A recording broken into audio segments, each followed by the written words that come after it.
I'm still getting used to just hitting go live instead of scheduling. Sorry. Let me continue my setup. Okay. There we go. If there's any problems, I should notice. Hi, I'm Rachel. Welcome to my book club. Vampires are my special interest book club. It's August in the Northern Hemisphere. My AC is on, and I got a little box fan. If you can't handle the noise, I'm sorry. The AC will shut on and off, but it's not going to go away completely. And the stream would not be for you. Anyway, I don't know why I keep looking over there, except to try to remember what I normally say when I start these. We read short stories here during my live streams, and I work on longer videos behind the scenes.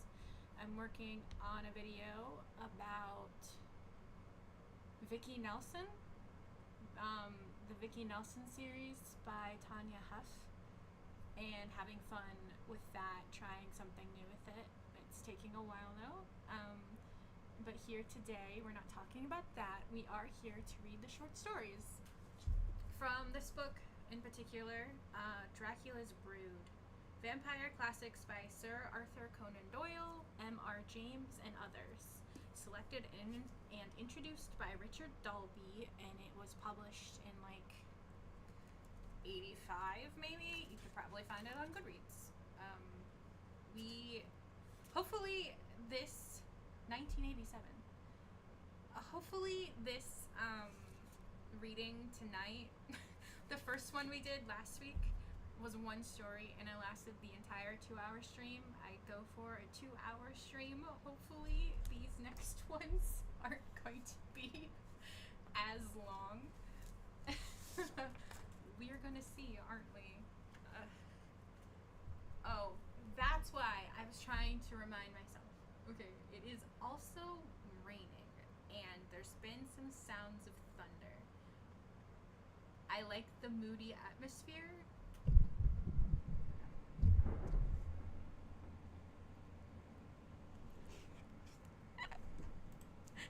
It's fine. I don't have any viewers. I don't have any viewers. It's fine. Hopefully you heard me from over there. I hope you didn't hear that thunder strike, actually. Maybe I should close the window because it keeps distracting me. Yeah, thunder. Hopefully the stream doesn't die, and now that you can hear me and hear me reading this book to you, we'll have a good time, and I won't get shut off in the middle. But if it does, hey, we'll just come back next week and try again. Yeah. Is that it? Is that it? Dracula's Brood short story collection, which I do during the lives, and which what we're doing tonight, and hopefully one story won't take up the entire 2 hours. Yeah. Anything else is okay. The Fate of Madame Cabanel by Eliza Lynn Linton. Let's see. There's a bio. Eliza Lynn Linton was, in Rider Haggard's opinion, one of the very ablest and keenest intellects of her time, and will, I think, be reckoned in its history. She was equally renowned for her novels and her journalism, and was chiefly concerned with the position of the modern woman, writing many essays on women's place in society. The Fate of Madame Cabanel appeared in her collection of tales Within a Silken Thread, 1880, and is a cogent study of primitive superstitions. Belief in witches and vampires was still very widespread in the 19th century, especially in remote backwaters. A similar case occurred in Ireland 15 years after the story was published, when Bridget Cleary was tortured and murdered by her own family, who thought she had been possessed by a demon or fairy changeling. Huh. that's actually, for once, an interesting bio. So many of these are, he wrote this story at this time, and then he wrote this book at this time, and then they died.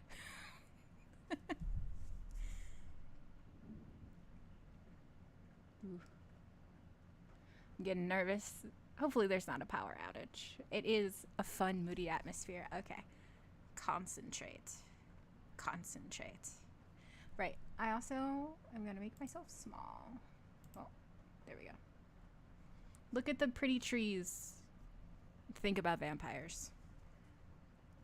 Progress had not invaded. Science had not enlightened. The little hamlet of... This is what happens when you don't Google how to say words before you start the story. Oh, this is going to be a painful one, but we've already started a little bit embarrassed, haven't we? Puvaux in Brittany. They were a simple, ignorant, superstitious set who lived there, and the luxuries of civilization were known to them as little as its learning. They toiled hard all the week on the ungrateful soil that yielded them but a bare substance in return. They went regularly into Mass in the little rock-set chapel on Sundays and Saints' days, believed implicitly all that Monsieur le Curé said to them, and many things which he did not say. They took all the unknown, not as magnificent, but as diabolical. The sole link between them and the outside world of mind and progress was Monsieur Jules Cabanel, the proprietor, par excellence, of the place, Marie Juge de Pas, and all the public functionaries rolled into one, and he sometimes went to Paris, whence he returned with a cargo of novelties that excited envy, admiration, or fear, according to the degree of intelligence in those who beheld them. Monsieur Jules Cabanel was not the most charming man of his class in appearance, but he was generally held to be a good fellow at bottom. A short, thick-set, low-browed man with blue-black hair cropped close like a mat, as was his blue-black beard, inclined to obesity and fond of good living. He had need have some virtues behind the bush to compensate for his want of personal charms. He was not bad, however. He was only common and unlovely. This is really not at all a judgy start to a story. Jesus. Everything in these 2 paragraphs has been, these people are pathetic and poor and fat and common. Jesus. Up to 50 years of age, he had remained the unmarried prize of the surrounding country, but hitherto he had resisted all the overtures made by maternal fowlers, and had kept his liberty and his bachelorhood intact. Perhaps his handsome housekeeper, Adele, had something to do with his persistent celibacy. They said she had, under their breath as it were, down at Le Pierre's Priors, I don't know. But no one dared to so much as hint the like to herself. She was a proud, reserved kind of woman, and had strange notions of her own dignity which no one cared to disturb. So, whatever the underhand gossip of the place might be, neither she nor her master got wind of it. Presently, and quite suddenly, Jules Cabanel, who had been for a longer time than usual in Paris, came home with a wife. Adele had only 24 hours' notice to prepare for this strange homecoming, and the task seemed heavy, but she got through it in her old way of silent determination, arranged the rooms as she knew her master would wish them to be arranged, and even supplemented the usual nice adornments by a voluntary bunch of flowers on the salon table. Strange flowers for a bride, said to herself little Jeanette, the goose girl who was sometimes brought into the house to work, as she noticed heliotrope, called in France les feux de veuves, scarlet poppies, a bunch of belladonna, another of aconite, Scarcely, as even ignorant little Jeanette said, flowers of bridal welcome or bridal significance. Nevertheless, they stood where Adele had placed them, and if Monsieur Cabanel meant anything by the passionate expression of disgust with which he ordered them out of his sight, Madame seemed to understand nothing, as she smiled with that vague, self-deprecating look of a person who is assisting at a scene of which the true bearing is not understood. Madame Cabanel was a foreigner, and an Englishwoman, young, pretty, and fair as an angel. La butte du diable, said the Puvrantines, with something between a sneer and a shudder. For the words meant with them more than they mean in ordinary use. Swarthy, ill-nourished, low of stature, and meager in frame as they were themselves, they could not understand the plump form, tall figure, and fresh complexion of the Englishwoman. Unlike their own experience, it was therefore more likely to be evil than good. The feeling which had sprung up against her at first sight deepened when it was observed that, although she went to Mass with praiseworthy punctuality, she did not know her missal and signed herself à travers la bite du diable in faith. Whatever that even means. Poof! Said Martin Briolic, the old gravedigger of the little cemetery. With those red lips of hers, her rose cheeks, and her plump shoulders, she looks like a vampire, and as if she lived on blood. He said this one evening down at La Veuve Pierre's, and he said it with an air of conviction that had its weight. I just keep saying it in the same way, even if I'm saying it wrong, you're gonna know what I mean. La Veuve Pierre's, something like that.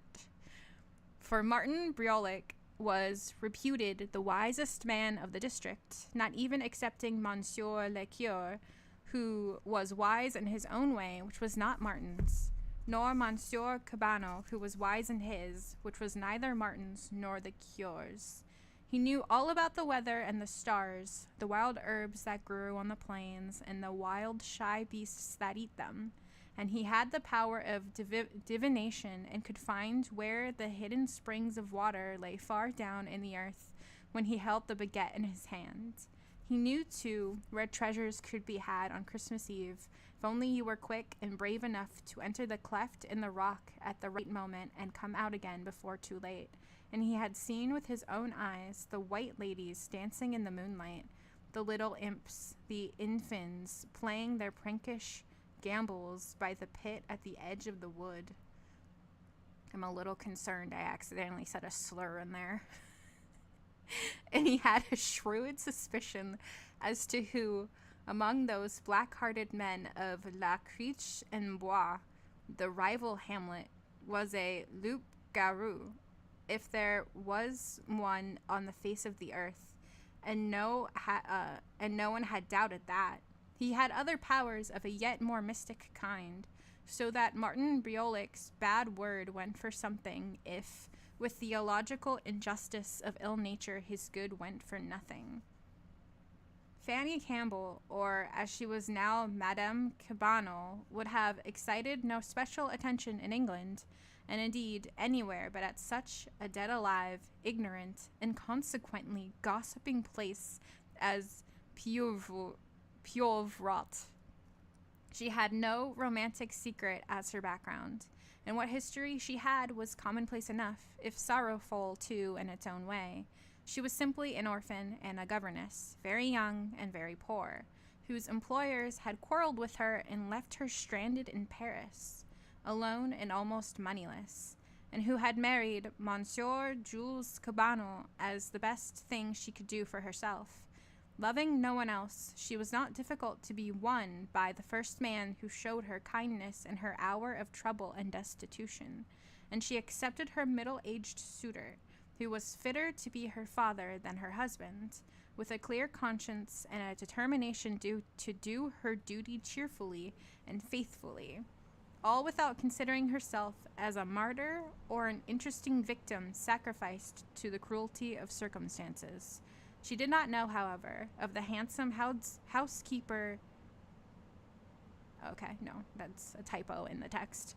Of the handsome housekeeper Adele, not of the housekeeper's little nephew, to whom her master was so kind that he allowed him to live at the Maison Cabanel and had him well taught by the cure. Perhaps if she had, she would have thought twice before she put herself under the same roof with a woman who, for a bridal bouquet, offered her poppies, heliotrope, and poison flowers. Oh. Ooh. Ooh, it's spooky. Don't give a bride poppies, apparently. I wonder what that means. Which one are the poison flowers? I'm trying to find what the flowers were. Man, I am distracted tonight. I am sorry. Well, whatever. If one had to name the predominant characteristic of Madame Cabanel, it would be easiness of temper. You saw it in the round, soft, indolent lines of her face and figure, and her mild blue eyes and placid, unvarying smile, which irritated the more petulant French temperament, and especially disgusted Adele. It seemed impossible to make Madame angry, or even to make her understand when she was insulted. The housekeeper used to say with profound disdain, and, to do the woman justice, she did not spare her endeavors to enlighten her. But Madame accepted all Adele's haughty reticence and defiant countenance of mistresshood with unwearied sweetness. Indeed, she expressed herself gratified that so much trouble was taken off her hands, and that Adele so kindly took her duties on herself. The consequences of this placid, lazy life, where all her faculties were in a manner asleep, and where she was enjoying the reaction from her late years of privation and anxiety, was, as might be expected, an increase in physical beauty that made her freshness and good condition still more remarkable. Her lips were redder, her cheeks rosier, her shoulders plumper than ever. But as she waxed, the health of the little hamlet waned, and not the oldest inhabitant remembered so sickly a season or so many deaths. The master, too, suffered slightly, the little Adolphe desperately. This failure of general health in undrained hamlets is not uncommon in France or in England. Neither is the steady and pitiable decline of French children. But Adele treated it as something out of all the lines of normal experience, and, breaking through her habits of reticence, spoke to everyone quite fiercely of the strange sickliness that had fallen on Pieuvrat in the Maison Cabanel, and how she believed it was something more than common, while as her little nephew she could give neither name nor find a remedy for the mysterious disease that had attacked him. There were strange things among them, she used to say, and a Pieuvrat had never done well since the old times were changed. Jeanette used to notice how she would sit gazing at the English lady, with such a deadly look on her handsome face when she turned from the foreigner's fresh complexion and grand physique to the pale face of the stunted, meager, fading child.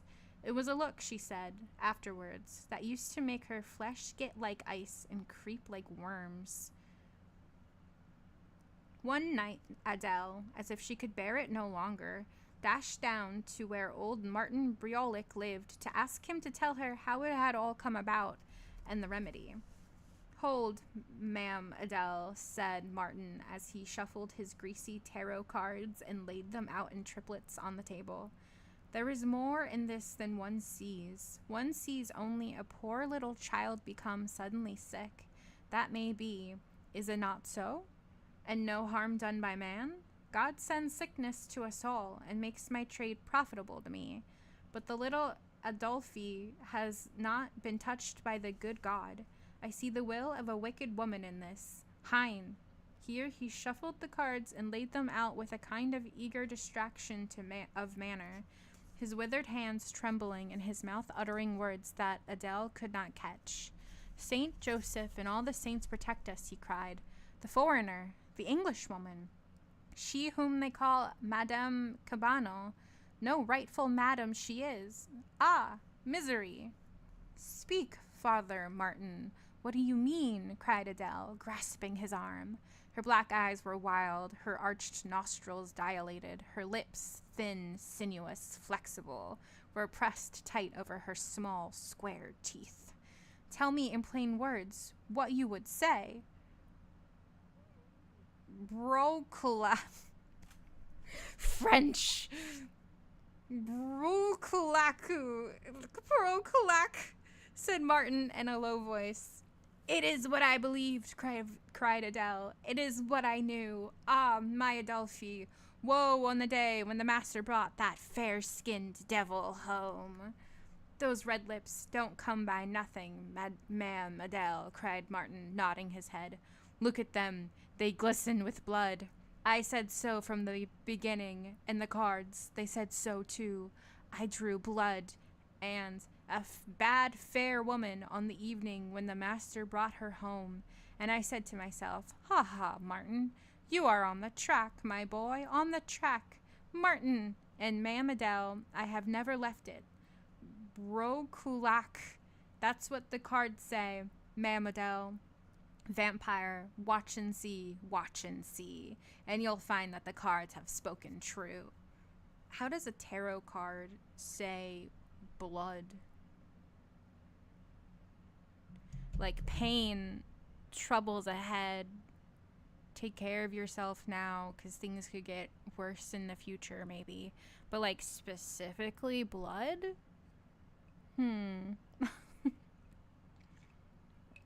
Obviously they're all like losers. I just had a fixation on the tarot cards at one point in my life, so I'm curious what those cards would specifically be.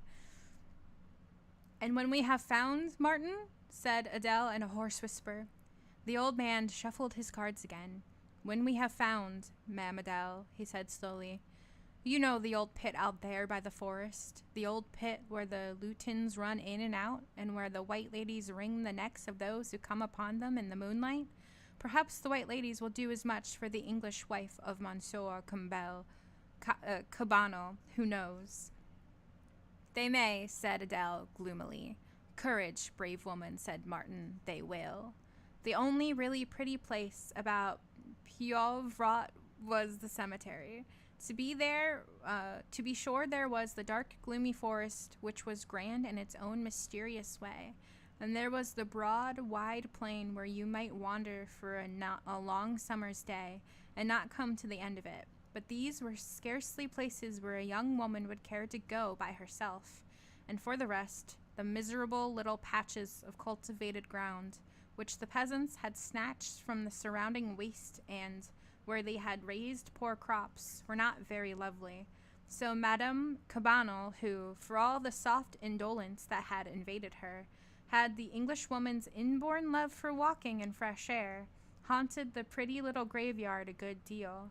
She had no sentiment connected with it. Of all the dead who laid there in their narrow coffins, she knew none and cared for none, but she liked to see the pretty little flower beds and the wreaths of immortelles and the like. The distance, too, from her own home was just enough for her, and the view over the plain to the dark belt of forest and mountains beyond was fine.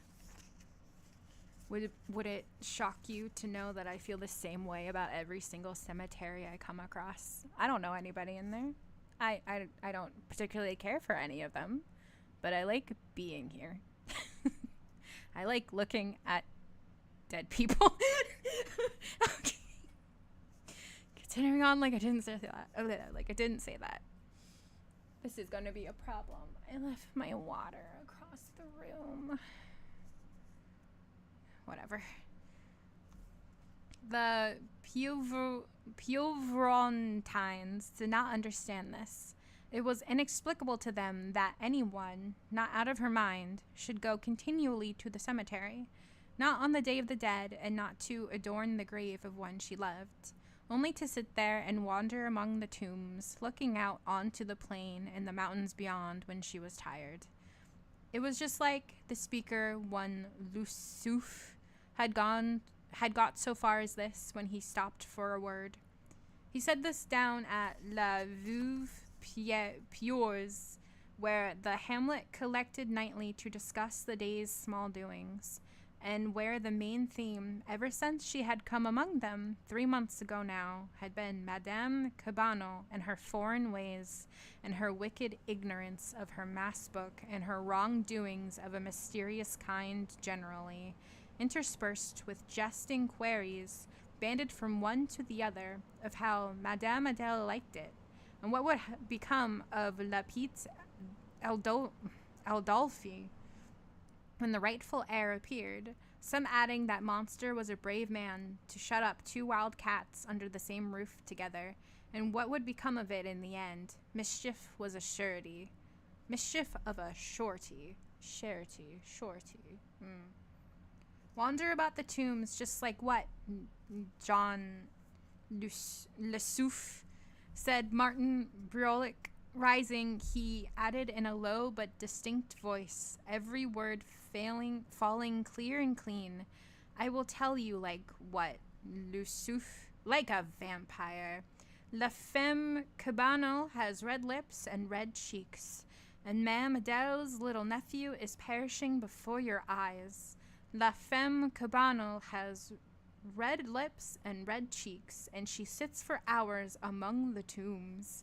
Can you read the riddle, my friends? For me, it is as clear as the blessed sun. Ha, Father Martin, you have found the word. Like a vampire, said Le Suif with a shudder. Like a vampire, they all echoed with a groan. And I said vampire the first, said Martin Briolic. Call to mind, I said it from the first. Faith, and you did, they answered, and you said true. So now the unfriendly feeling that had met and accompanied the young Englishwoman ever since she came to Pieuvrat was drawn to a focus. The seed which Martin and Adele had dropped so sedulously, had at last taken root, and the Pieuvratins would have been ready to accuse of atheism and immortality anyone who had doubted their decision, and had declared that pretty Madame Cabanel was only a young woman with nothing special to do, a naturally fair complexion, superb health, and no vampire at all, sucking the blood of a living child or living among the tombs to make the newly buried her prey. The little Aldolphe grew paler and paler, thinner and thinner. The fierce summer sun told on the half-starved dwellers within those foul mud huts surrounded by undrained marshes. And Monsieur Jules Cabanel's former solid health followed the law of the rest. The doctor, who lived in Creech and Bois, shook his head at the look of things and said it was grave. When Adele pressed him to tell her what was the matter with the child and with Monsieur, he evaded the question, or gave her a word which she neither understood nor could pronounce. The truth was, he was a credulous and intensely suspicious man, a viewy man who made theories and then gave himself to the task of finding them true. He had made the theory that Fanny was secretly poisoning both her husband and the child, and though he would not give Adele a hint of this, he would not set her mind at rest by a definite answer that went on any other line. As for Monsieur Cabanel, he was a man without imagination and without suspicion. A man to take life easily and not to stress himself too much for the fear of wounding others. A selfish man, but not a cruel one. A man whose own pleasure was his supreme law, and who could not imagine, still less brook, opposition, or the want of love and respect for himself. Still, he loved his wife as he had never loved a woman before, coarsely molded, common-natured as he was. He loved her with what strength and passion of poetry nature had given him, and if the quantity was small, the quality was sincere. But that quality was sorely tried when,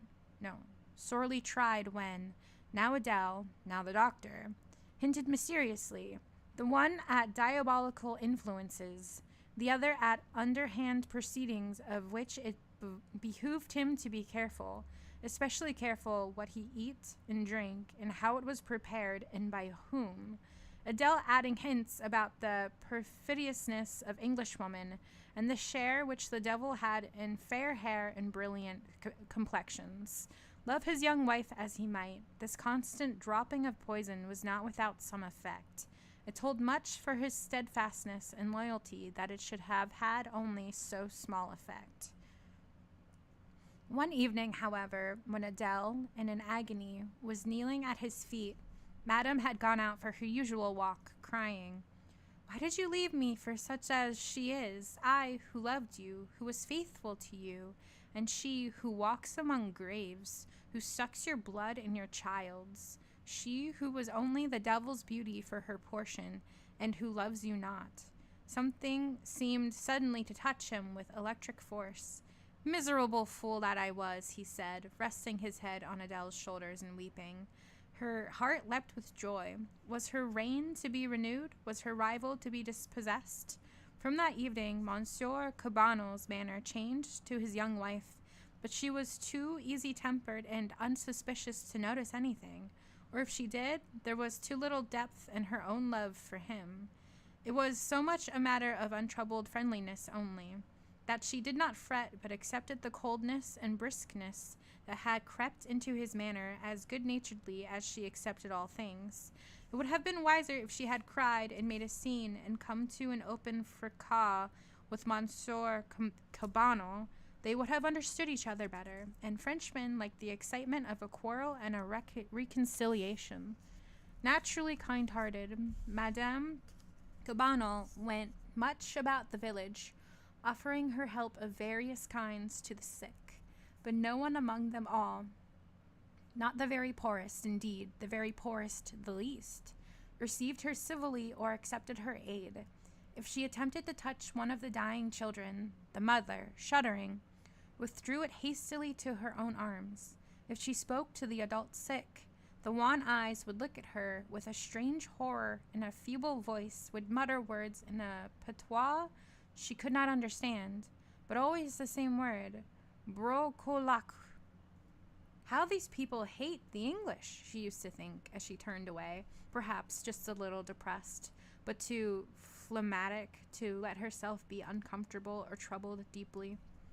It was the same at home. If she wanted to do any little act of kindness to the child, Adele passionately refused her.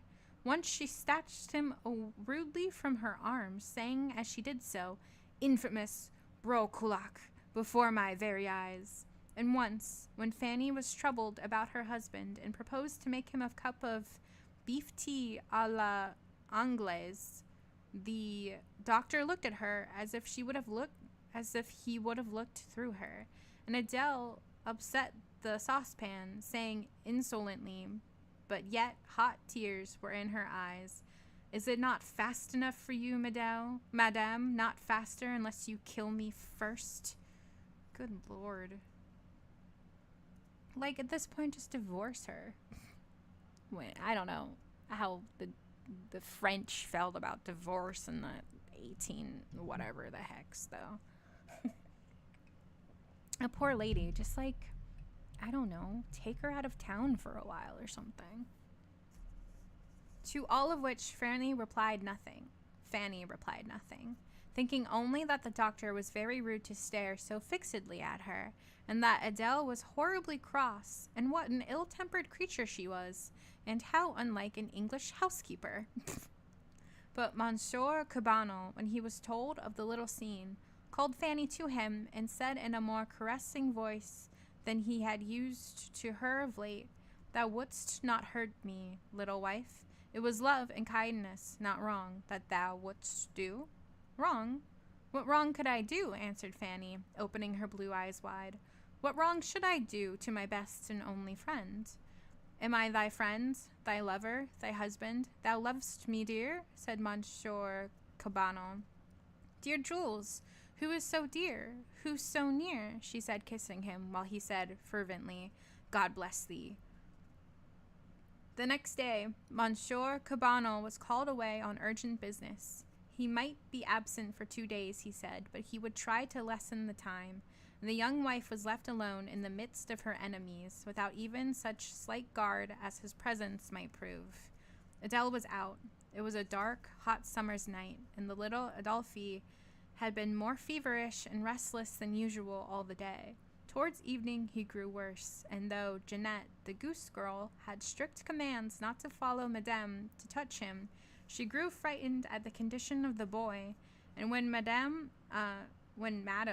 came into the small parlor to offer her assistance, Jeanette gladly abandoned a charge that was too heavy for her and let the lady take him from her arms. Sitting there with the child in her lap, cooing to him, soothing him by a slow, soft nursery song, the paroxysm of his pain seemed to her to pass, and it was as if he slept. But in that paroxysm he had bitten both his lip and tongue, and the blood was now oozing from his mouth. He was a pretty boy, and his mortal sickness made him at this moment pathetically lovely.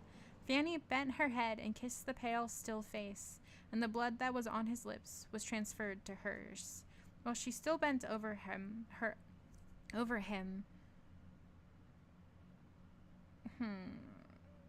Does that mean were they trying to 1800s say that he had a seizure?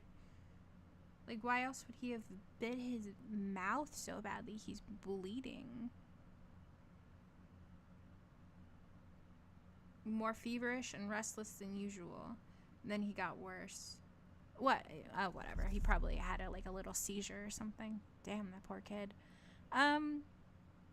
While she was still bent over him, her woman's heart touched with a mysterious force and prevision of her own future motherhood. Adele, followed by old Martin and some others of the village, rushed into the room.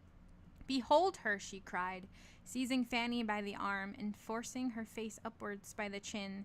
"Behold her in the act. Friends, look at my child, dead in her arms, and she with his blood on her lips. Do you want more proofs? Vampire that she is, can you deny the evidence of your own senses?"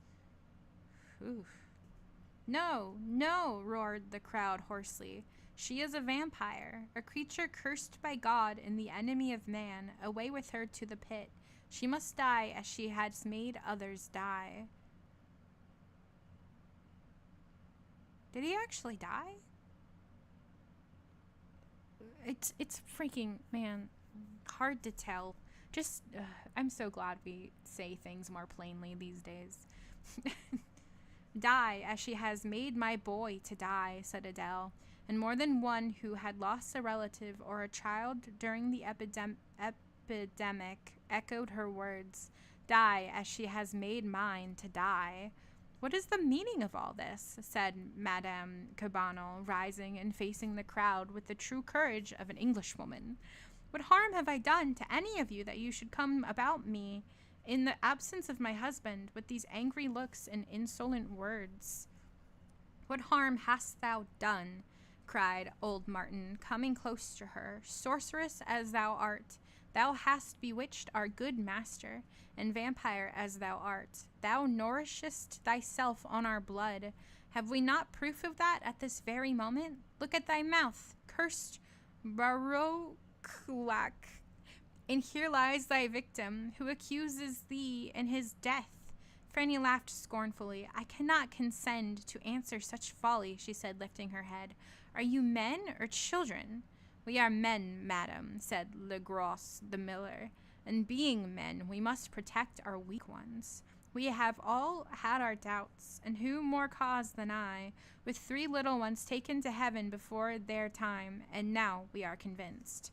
Because I have nursed a dying child and done my best to soothe him," cried Madame Cabanel with unconscious pathos. "No more words," cried Adele, dragging her by the arm from which she had never loosened her hold. "To the pit with her, my friends, if you would not see all your children die as mine has died, as our good Legros have died." A kind of shudder shook the crowd, and a groan that sounded in itself a curse burst from them. "To the pit," they cried. "Let the demons take their own." Quick as thought, Adele pinioned the strong white arms whose shape and beauty were so often maddened her.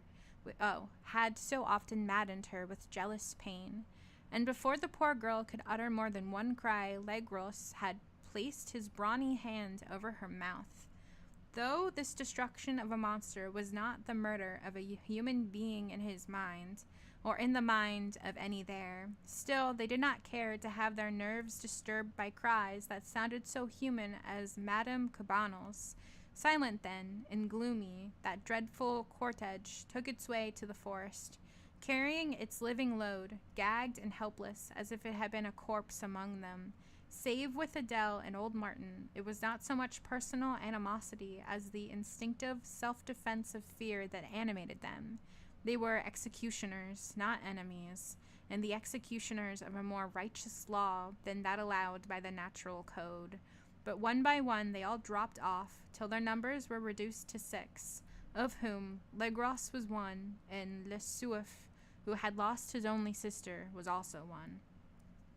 The pit was not more than an English mile from the Maison Cabanel. It was a dark and lonesome spot where not the bravest man of all that assembly would have dared to go alone after nightfall, not even if the cure had been with him. But a multitude gives courage, said old Martin Briolic, and half a dozen stalwart men, led by such a woman as Adele, were not afraid of even Lutyens or the white ladies. As swiftly as they could for the burden they bore, and all in utter silence, the cortege strode over the moor, 1 or 2 of them carrying rude torches. The night was black, and the way was not without its physical dangers. Nearer and nearer they came to the fatal bourne, and heavier grew the weight of their victim. She had long ceased to struggle, and now lay as if dead in the hands of her bearers. But no one spoke of this, or of aught else. Not a word was exchanged between them, and more than one, even of those left, began to doubt whether they had done wisely, and whether they had not better have trusted to the law. Adele and Martin alone remained firm to the task they had undertaken, and Legros, too, was sure. But he was weakly and humanly sorrowful for the thing he felt obliged to do. As for Adele, the woman's jealousy, the mother's anguish, and the terror of superstition had all wrought in her so that she would not have raised a finger to have lightened her victim of one of her pains, or have found her a woman like herself and no vampire after all. The way got... I need chapstick and a moment to process what I'm reading. Looks like the rain may have stopped and passed. It looks sunnier out. That's good. No power issues.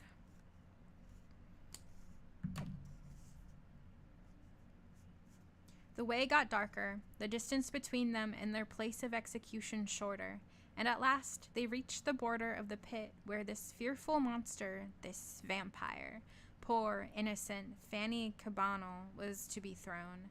As they lowered her, the light of their torches fell on her face. "Grand Dieu," said Legros, taking off his cap, "she is dead."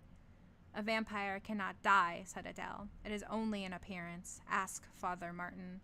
"A vampire cannot die unless the evil spirits take her, or she is buried with a stake thrust through her body," said Martin Briolic sensuously. "I don't like the look of it," said Legros, and so said some others.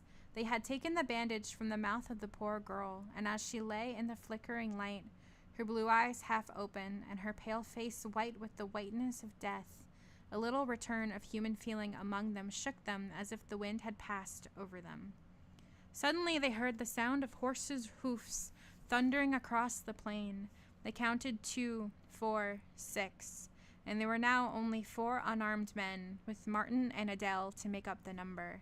Between the vengeance of man and the power and malice of the wood demons, their courage faded, and their presence of mind deserted them. Legros rushed frantically into the vague darkness of the forest. Le Souffle followed him. The other 2 fled over the plain, while the horsemen came nearer and nearer. Only Adele held the torch high above her head, to show more clearly both herself and her swarthy passion and revenge, and the dead body of her victim. She wanted no concealment. She had done her work, and she gloried in it. Then the horsemen came plunging to them. Jules Cabanel the first, followed by the doctor and 4 guards champetres. Wretches, murderers, was all he said as he flung himself from his horse and raised the pale face to his lips. Master, said Adele, she deserved to die. She is a vampire, and she has killed our child. Fool, cried Jules Cabanel, flinging off her hand. Oh, my beloved wife, thou who did not harm to man, thou who did no harm to man or beast, to be murdered now by men who are worse than beasts. She was killing thee, said Adele. Ask Monsieur le Docteur. What ailed the master, monsieur? Do not bring me into this infamy, said the doctor, looking up from the dead. Whatever ailed monsieur, she ought not to be here. You have made yourself her judge and executioner, Adele, and you must answer for it to the law. You say this too, master? I say so too, returned Monsieur Cabanel. To the law you must answer for the innocent life you have so cruelly taken, you and all the fools and murderers you have joined to you. And is there to be no vengeance for our child? Would you revenge yourself on God, woman? Said Monsieur Cabanel sternly. And our past years of love, master? Our memories of hate, Adele, said Monsieur Cabanel as he turned again to the pale face of his dead wife. Then my place is vacant, said Adele with a bitter cry. Ah, my little Adolphe, it is well you went before. Hold, ma'am, Adele, cried Martin. But before a hand could be stretched out, with one bound, one shriek, she had flung herself into the pit where she had hoped to bury Madame Cabanel, and they heard her body strike the water at the bottom with a dull splash, as of something falling from a great distance. They can prove nothing against me, Jean, said old Martin to the guard who held him. I neither bandaged her mouth nor carried her on my shoulders. I am the grave digger of Prieurrat, and ma foi, you would all do badly, you poor creatures, when you die without me. I shall have the honor of digging Madame's grave, never doubt it. And John, he whispered, they may talk as they like, those rich aristos who know nothing. She is a vampire, and she shall have a slot through her body yet. Who knows better than I? If we do not tie her down like this, she will come out of her grave and suck our blood. It is a way these vampires have. Silence there, said the guard, commanding the little escort. To prison with the assassins, and keep their tongues from wagging. To prison with martyrs and the public benefactors, retorted old Martin, so the world rewards its best. And in this faith he lived and died. As a forcat at Toulon, maintaining to the last that he had done the world a great service by ridding it of a monster who else would not have left one man in Prieurrat to perpetrate his name and race. But Legros and also Le Soif, his companion, doubted gravely of the righteousness of that act of theirs on that dark summer's night in the forest. And though they always maintained that they could not have been punished because of their good motives, yet they grew in time to disbelieve old Martin Brolick and his wisdom, and to wish that they had let the law take its own course unhelped by them, reserving their strength for the grinding of the hamlet's flour and the mending of the hamlet's sabots, and the leading of a good life according to the teaching of Monsieur le Curé and the exhortations of their own wives. Interesting. Title of that again? The Fate of Madame Cabanel by Eliza Lynn Linton. And when was it published? 1880. I wonder what time it was set. It was interesting. Nowadays, everything is so meta, so when they're going on about how awful the people in the town are, you kind of wonder, like, are they actually bad? Is the narrator trying to trick us? Is it an unreliable narrator situation of some sort? I don't think that was really a thing for a while. I'm going to Google this. When did unreliable narrators become like a thing? What was the world's first unreliable narrator? What? Oops.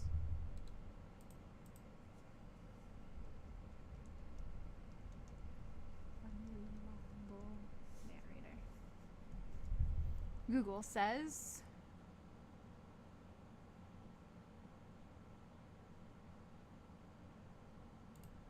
Wikipedia says, the term unreliable narrator was coined by Wayne C. Booth in his 1961 book, The Rhetoric of Fiction.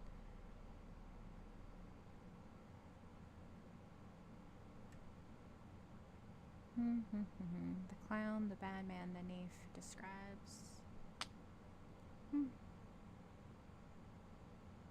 I don't know. Maybe he was always around. Probably not, though. Classification. The Picaro, the first-person narrator of a picaresque novel, an anti-hero serving as an embodiment of the obstinacy of sin, whose behavior is marked by rebelliousness, resentment, and aggression, and whose worldview is characterized by resignation and pessimism. A gap between the Picaro's whimsical and entertaining account and his self-indulgent explanations in morality on the one hand, and the perceptions of the more sensitive author and reader on the other. The Picaro is an unwitting butt of this narrative irony. It's probably what I was expecting it to be. Or there's the clown, the madman, and then the naif. The naif, a narrator whose nature is revealed through their own narration and without their conscious awareness. The naif character lacks the experience to deal in any far-reaching manner with the moral, ethical, emotional, and intellectual questions which arise from his first ventures into the world and from his account of those adventures. I didn't dislike it. It's just like really odd with the things that I prefer to read. I like twists and turns and sketchy anti-heroes and morally gray characters and things like, can I actually trust this narration? It's a lot of fun, especially when you dig into the madman trope. You know, I actually find those really enjoyable, especially because they tend to relate back to horror a lot of the time. You know, you're crazy and you have no real control over what's happening to you or what you personally are doing. Is really interesting. So it's not like it's from 1880. It's fine. I'm not saying this is a bad story. I'm simply going off on a tangent about unreliable narrators and how if this was written purposefully now, it would probably be more of a satire. Though it isn't necessarily not a satire. It's at least very critical of French, the poor French people who hate pretty English women. And that's fine. I just personally don't feel anything for pretty English women or for poor, angry French people, you know? I was wondering if there would actually be a real vampire, because we're obviously leaning heavily into she's not a vampire. She's just a pretty lady who is nice to people, and they were mad at her for existing at all. It would have been cool if there actually was one, but hey, like sometimes you get the feminist literature in your sci-fi where it's like, maybe don't hate women who are nice to you. Maybe just don't hate women at all, or accuse them of being witches and throw them into the water to see if they float. Maybe just like leave them alone.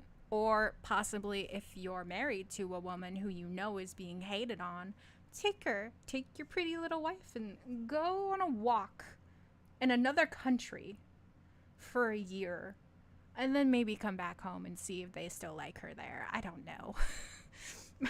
Just leaving her there to deal with it is pretty awful. The story's like, he's not a particularly cruel person. I could argue against that. I think if you're selfish and self-absorbed enough for the story, the narration of a story in which you're in, to note it, but to go on to say he's not like cruel or anything, though. I feel like, you know, if you're like, I'm not saying this specific thing, but like, no, you are. Maybe you are. This is more than I normally say about the stories, isn't it? Let's move on to the second one, but only after I grab my water because my throat hurts and why am I never properly prepared? All of you sit there in silence for like a minute. I will be right back.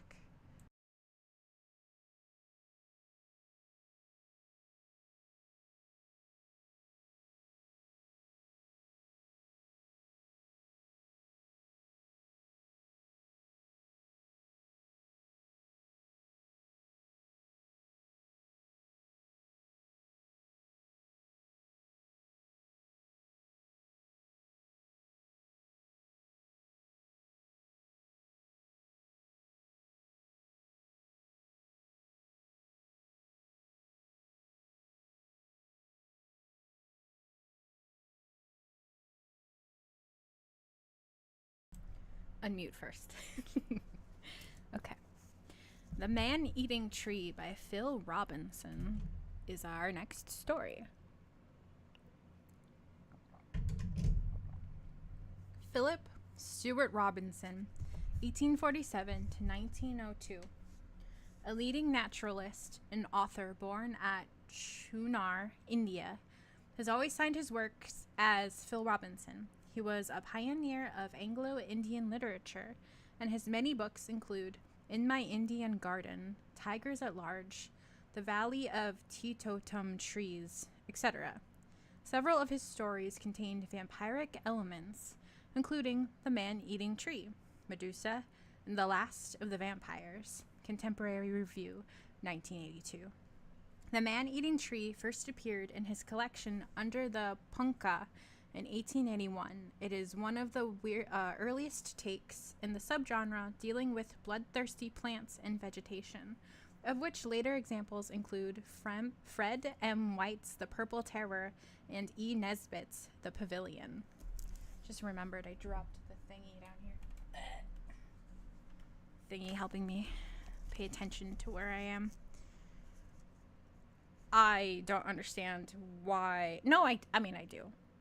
A Man-Eating Tree is a fun and probably more quirky than a story called The Last of the Vampires. But if you have a story called The Last of the Vampires, why isn't that one in this vampire collection?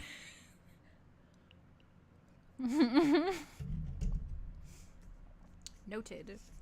I do not like fun.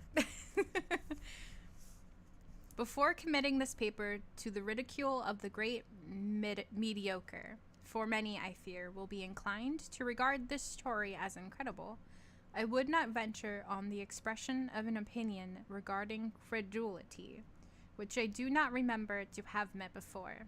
It is this: placing supreme wisdom and supreme unwisdom at the two extremes, and myself in the exact mean between them, I am surprised to find that whether I travel towards the one extreme or the other, the credulity of those I meet increases. To put it as a paradox, whether a man be foolisher or wiser than I am, he is more credulous. I make this remark to point out to those of the great mediocre whose notice it may have escaped that credulity is not of itself shameful or contemptible, and that it depends upon the manner rather than the matter of their belief, whether they gravitate towards the sage or the reverse way. According, therefore, to the incredibility found in the following, the reader may measure, as pleases him, his wisdom or his unwisdom. Z. Oriel. It is Z. Oriel. Looks like a real person in the story, and not like a quote ripped from another book. Peregrine Oriel, my maternal uncle, was a great traveler, as his prophetical sponsors at the font seemed to have guessed he would be. Indeed, he had rummaged in the garrets and cellars of the earth with something more than ordinary diligence. But in the narrative of his travels he did not, unfortunately, preserve the judicious caution of Xenophon between the thing seen and the thing heard, and thus it came about that the town councillors of Brunsbüttel, to whom he had shown a duck-billed platypus caught alive by him in Australia, and who had him posted for an importer of artificial vermin, were not alone in their skepticism of some of the old man's tales. An importer of artificial vermin. They thought a platypus was fake. How could you not? Just look at that weird little thing. Thus, for instance, who could hear and believe the tale of the man-sucking tree from which he had barely escaped with life? He called it himself more terrible than the upas, this awful plant that rears its splendid death shade in the central solitude of a Nubian fern forest, sickens by its unwholesome humors all vegetation from its immediate vicinity, and feeds upon the wild beasts that, in the terror of the chase or the heat of noon, seek the thick shelter of its boughs, upon the birds that, flitting across the open space, come within the charmed circle of its power, or innocently refresh themselves from the cups of its great waxen flowers, upon even man himself when, in infrequent prey, the savage seeks its asylum in the storm, or turns from the harsh, foot-wounding, sword grass of the glade to pluck the wondrous fruit that hang plump down among the wondrous foliage. And such fruit, glorious golden ovals, great honey drops, swelling by their own weight into pear-shaped translucencies. The foliage glistens with a strange dew that all day long drips on the ground below, nurturing a rank growth of grasses, which shoot up in places so high that their spikes of fierce, blood-fed green show far up among the deep-tinted foliage of the terrible tree, and, like a jealous bodyguard, keep concealed the fearful secret of the charnel house within, and draw round the black roots of the murderous plant a decent screen of living green. Such was his description of the plant, and the other day, looking up in a botanical dictionary, I find that there is really known to naturalists a family of carnivorous plants, but I see that they are, most of them, very small and prey upon little insects only. My maternal uncle, however, knew nothing of this, for he died before the days of the discovery of the sundew in pitcher plants, and grounding his knowledge of the man-sucking tree simply on his own terrible experience of it, explained its existence by theories of his own, denying the fixity of all the laws of nature except one, that the stronger shall endeavor to consume the weaker, and, holding even its fixity to be itself only a means to a greater general changefulness, he argued that, since any partial distribution of the faculty of self-defense would presume an unworthy partiality in the Creator, and since the sensual instincts of beast and vegetable and manifestly analogous,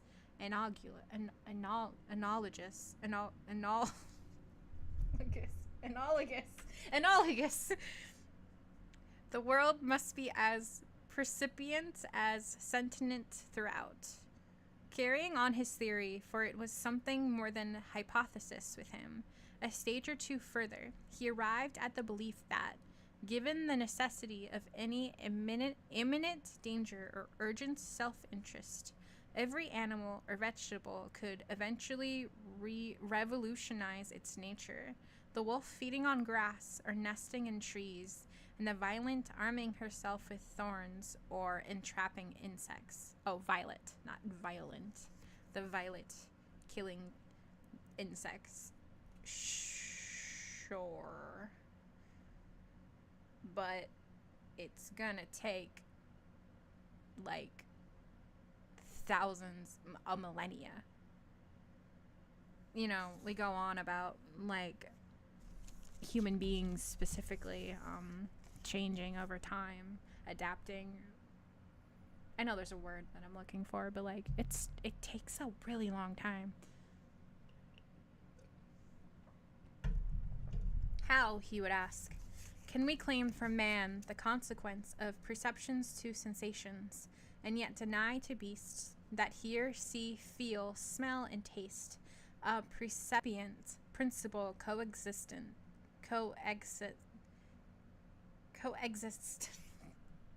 Why am I struggling? Okay, a little more caffeine.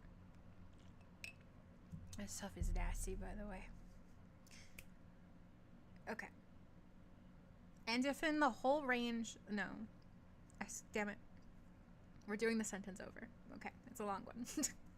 How, he would ask, can we claim for man the consequence of perceptions to sensations, and yet deny to beasts that hear, see, feel, smell, and taste, a percipient principle coexistent with their senses?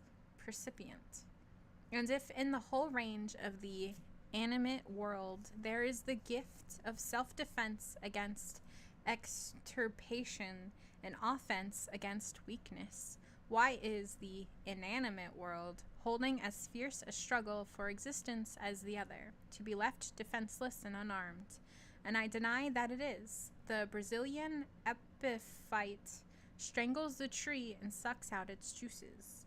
The tree, again, to starve off its vampire parasite, withdraws its juices into its roots, and piercing the ground in some new place, turns the current of its sap into other growths. The epiphyte then drops off the dead boughs onto the fresh green sprouts springing from the ground beneath it. And so the fight goes on. Look. No. Again, look at the Indian peepul tree. In what does the fierce yearning of its roots towards the distant well differ from the sad struggling of the camel to the oasis, or of Sennacherib's army to the saving Nile? Is a sensitive plant unconscious? I have walked for miles through plains of it, and watched, till the watching almost made me afraid lest the plants should pluck up courage and turn upon me. The green carpet paling into silver gray before my feet, and fainting away all around me as I walked. So strangely did I feel the influence of this universal aversion that I would have argued with the plant. But what was the use? If only I stretched out my hands, the mere shadow of the limb terrified the vegetable to sickness. Shrubs crumbled up at every commencement of my speech, and at my periods great sturdy-looking bushes, to whose robustness I had foolishly appealed, sank in pallid supplication. Not a leaf would keep me company. A breath went forth from me that sickened life. My mere presence paralyzed life, and I was glad at last to come out among a less timid vegetation, and to feel the resentful spear grass retaliating on the heedlessness that would have crushed it. The vegetable world, however, has its revenges. You may keep the guinea pig in a hutch, but how will you pet the basilisk? The little sensitive plant in your garden amuses your children, who will find pleasure also in seeing cockchafers spin around on a pin. But how could you transplant a vegetable that seizes the running deer, strikes down the passing bird, and once taking hold of him, sucks the carcass of man himself, till his matter becomes as vague as his mind, and all his animate capabilities cannot snatch him from the terrible embrace of, God help him, an inanimate tree? Many years ago, said my uncle, I turned my restless steps towards Central Africa, and made the journey from where the Senegal empties itself into the Atlantic to the Nile, skirting the great desert, and reaching Nubia on my way to the eastern coast. I had with me then 3 native attendants, 2 of them brothers, the third Otona, a young savage from the Gaboon uplands, a mere lad in his teens, and one day, leaving my mule with the 2 men, who were pitching my tent for the night, I went on with my gun, the boy accompanying me, towards a fern forest which I saw in the near distance. I said it before, and I'll say it again. I'm really glad writing with this many commas has fallen out of fashion.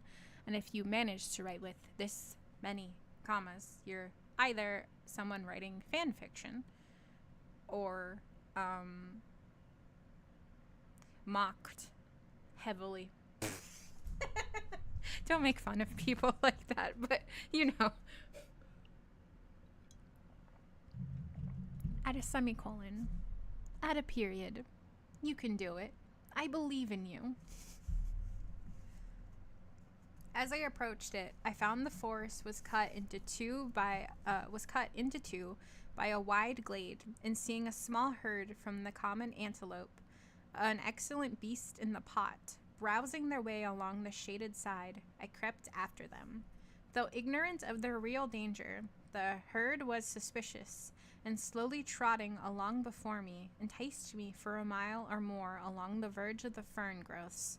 Turning a corner, I suddenly became aware of a solitary tree growing in the middle of the glade, one tree alone. It struck me at once that I had never seen a tree exactly like it before, but being intent upon venison for my supper, I looked at it only long enough to satisfy my first surprise at seeing a single plant of such rich growth flourishing luxuriantly in a spot where only the harsh fern canes seemed to thrive. The deer, meanwhile, were midway between me and the tree, and looking at them, I saw they were going to cross the glade. Exactly opposite them was an opening in the forest, in which I should certainly have lost my supper. So I fired into the middle of the family as they were filing before me. I hit a young fawn, and the rest of the herd, wheeling round in their sudden terror, made off in the direction of the tree, leaving the fawn struggling on the ground. Atona, the boy, ran forward at my order to secure it, but the little creature, seeing him coming, attempted to follow its comrades, and at a fair pace held on their course. The herd had meanwhile reached the tree, but suddenly, instead of passing under it, swerved in their career and swept round it at some yards' distance. Was I mad, or did the plant really try to catch the deer? On a sudden, I saw, or thought I saw, the tree violently agitated, and while the ferns all round were standing motionless in the dead evening air, its boughs were swayed by some sudden gust toward the herd, and swept in the force of their impulse almost to the ground. I drew my hand across my eyes, closed them for a moment, and looked again. The tree was as motionless as myself. Towards it, and now close to it, the boy was running in excited pursuit of the fawn. He stretched out his hands to catch it. It bounded from his eager grasp. Again he reached forward, and again it escaped him. There was another rush forward,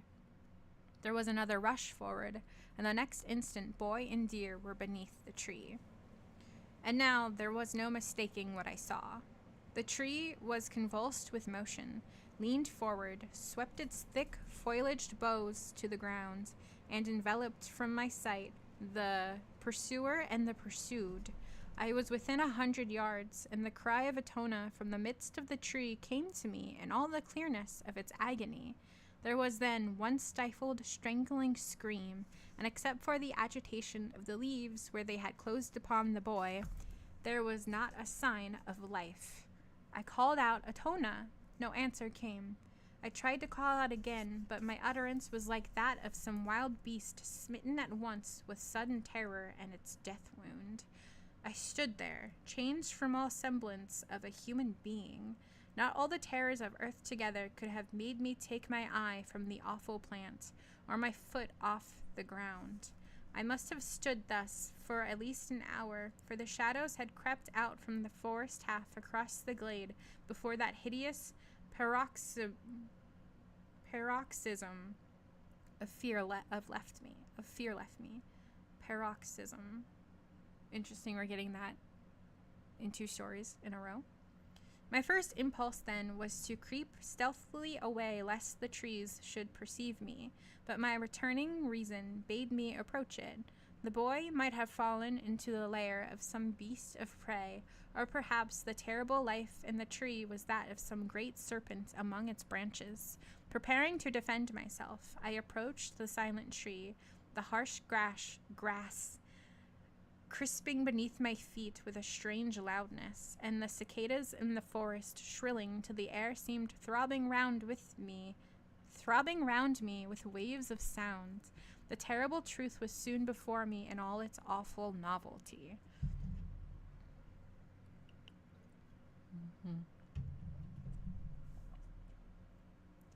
vegetable first discovered my presence at about 50 yards distance.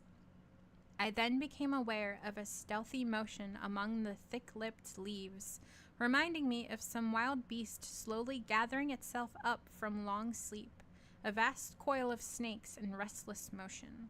Have you ever seen bees hanging from a bow? A great cluster of bodies, bee clinging to bee, and by striking the bow or agitating the air caused that massed life to begin sulkily to disintegrate, each insect asserting its individual right to move. And do you remember how, without one bee leaving the pensile cluster, the whole became gradually instinct with sullen life and with a multitudinous motion? I came within 20 yards of it. The tree was quivering through every branch, muttering for blood, and, helpless with rooted feet, yearning with every branch towards me. It was that terror of the deep sea which the men of the northern fjords dread, and which, anchored upon some sunken rock, stretches into vast space its longing arms, pellucid as the sea itself, and as relentless, maimed Polypheme, groping for his victims. Polypheme. That's probably a reference to like a Greek story of some kind.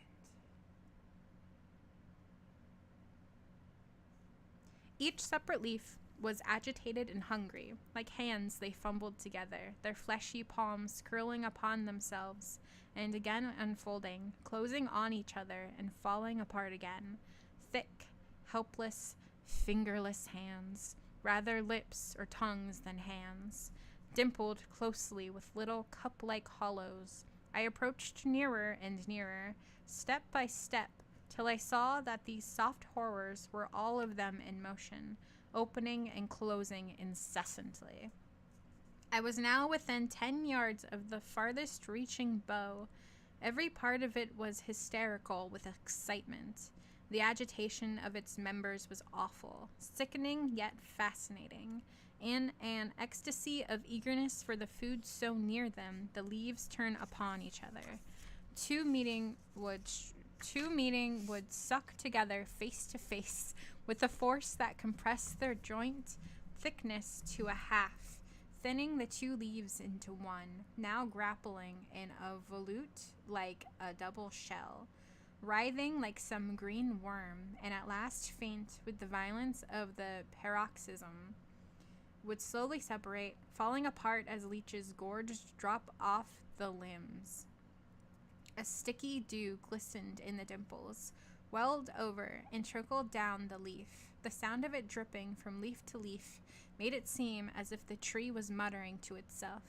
The beautiful golden fruit, as they swung here and there, were clutched now by one leaf, and now by another, held for a moment close and folded from the sight, and then as suddenly released. Here a large leaf, vampire-like, had sucked out the juices of a smaller one. It hung limp and bloodless, like a carcass of which the weasel has tired. I watched the terrible struggle till my starting eyes, strained by intense attention, refused their office, and I can hardly say what I saw, but the tree before me seemed to have become a live beast.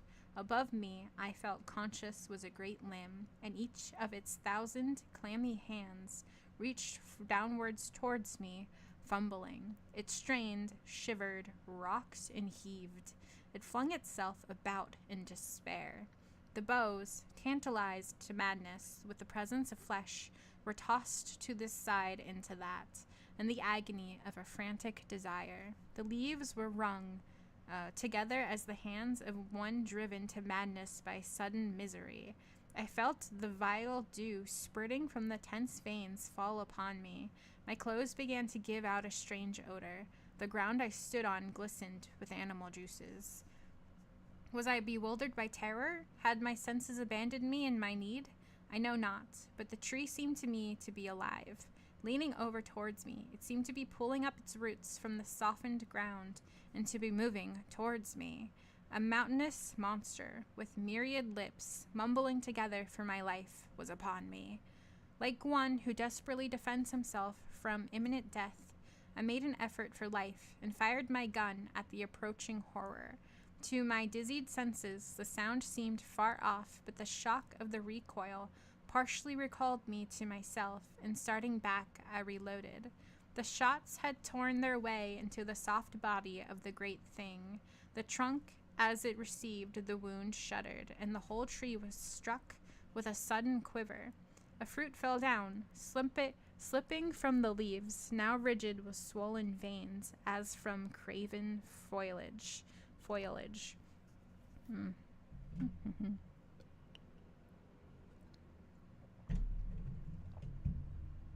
Then I saw a large arm slowly droop, and without a sound it was severed from the juice-fattened bowl and sank down softly, noiselessly, through the glistening leaves. I fired again, and another vile fragment was powerless, dead.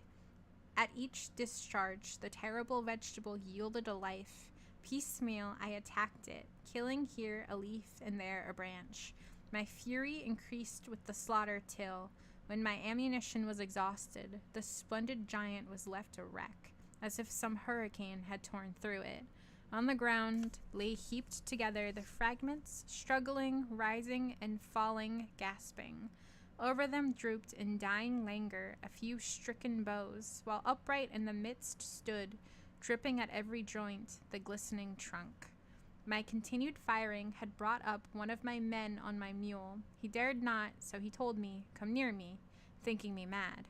I had now drawn my hunting knife, and with this was fighting with the leaves.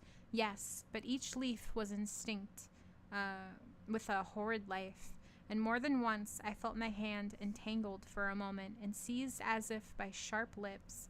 Ignorant of the presence of my companion, I made a rush forward over the fallen foliage, and with a last paroxysm of frenzy, drove my knife up to the handle into the soft bowl, and, slipping on the fast congealing sap, fell, exhausted and unconscious, among the still panting leaves.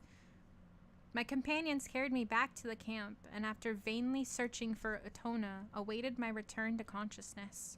2 or 3 hours elapsed before I could speak, and several days before I could approach the terrible thing. My men would not go near it. It was quite dead, for as we came up, a great-billed bird with gaudy plumage that had been securely feasting on the decaying fruit flew up from the wreck. We removed the rotting foliage, and there, among the dead leaves still limp with juices and piled round the roots, we found the ghastly relics of many former meals, and its last nourishment, the corpse of little Otona. To have removed the leaves would have taken too long, so we buried the body as it was, with 100 vampire leaves still clinging to it. Such, as nearly as I remember it, was my uncle's story of the man-eating tree. Wow. Okay. Fun little story. I liked that. Again, that was The Man-Eating Tree by Phil Robinson, and let's see when it was published. I don't know why it doesn't say it on the page with the title, but it says it in the contents. 1881. Fascinating. I was thinking as I was reading this, does this count as sci-fi or as horror? Because I know the word on the streets these days, literature-wise, is that the sci-fi genre was created with Frankenstein. When did Frankenstein come out? And what exactly made it sci-fi? Frankenstein. Nope, my keyboard's off. Novel by Mary Shelley. It was published in 1818. Wow. Okay. Significantly earlier than I thought. I was like, didn't they come out around this? I don't know. When did Frankenstein come out? 1818. I want to know. because we're in ADD mode. Frankenstein created science fiction?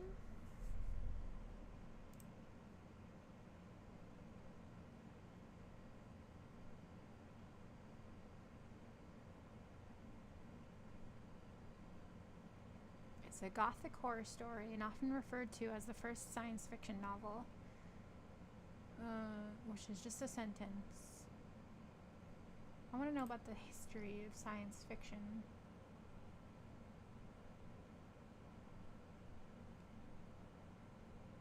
There's a book about it. Frankenstein and the Origins of Science Fiction.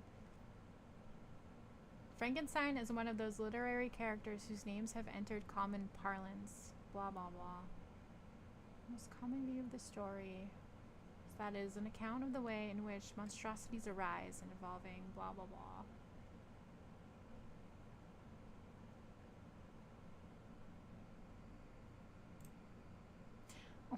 Why are we doing this? I don't know. we're just going around with, we're going along with the ADD. Victor Frankenstein. Okay, it is often called a gothic novel on the grounds that the popular horror stories of its day mostly shared a set of characteristics which justified that label, but it ought not be thus classified. Despite certain similarities of method and tone, its subject matter is very different from that of classic Gothic novels. Okay.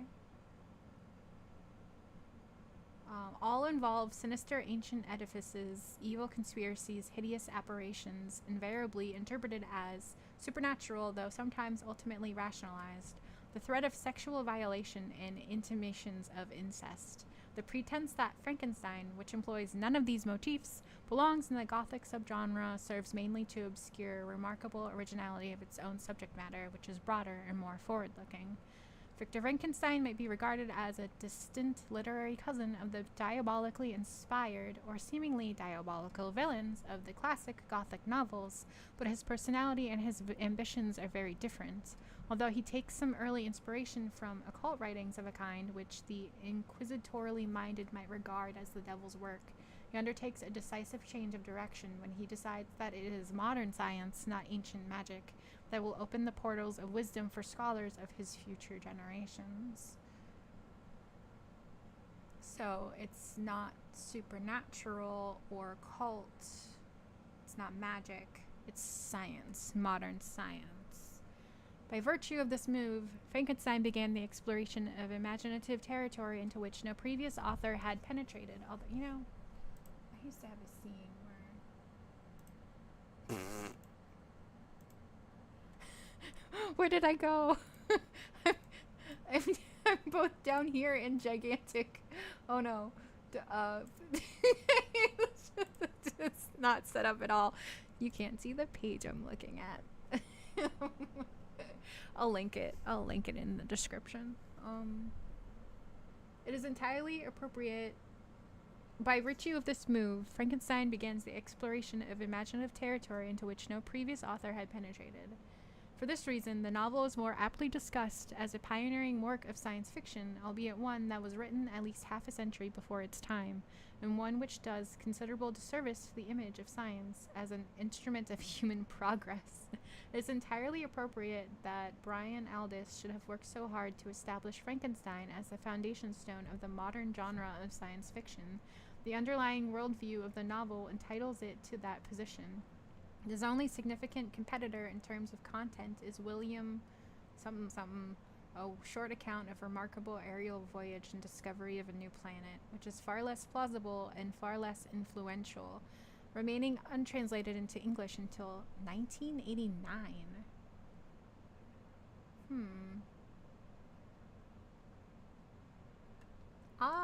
Let's finish this paragraph at least.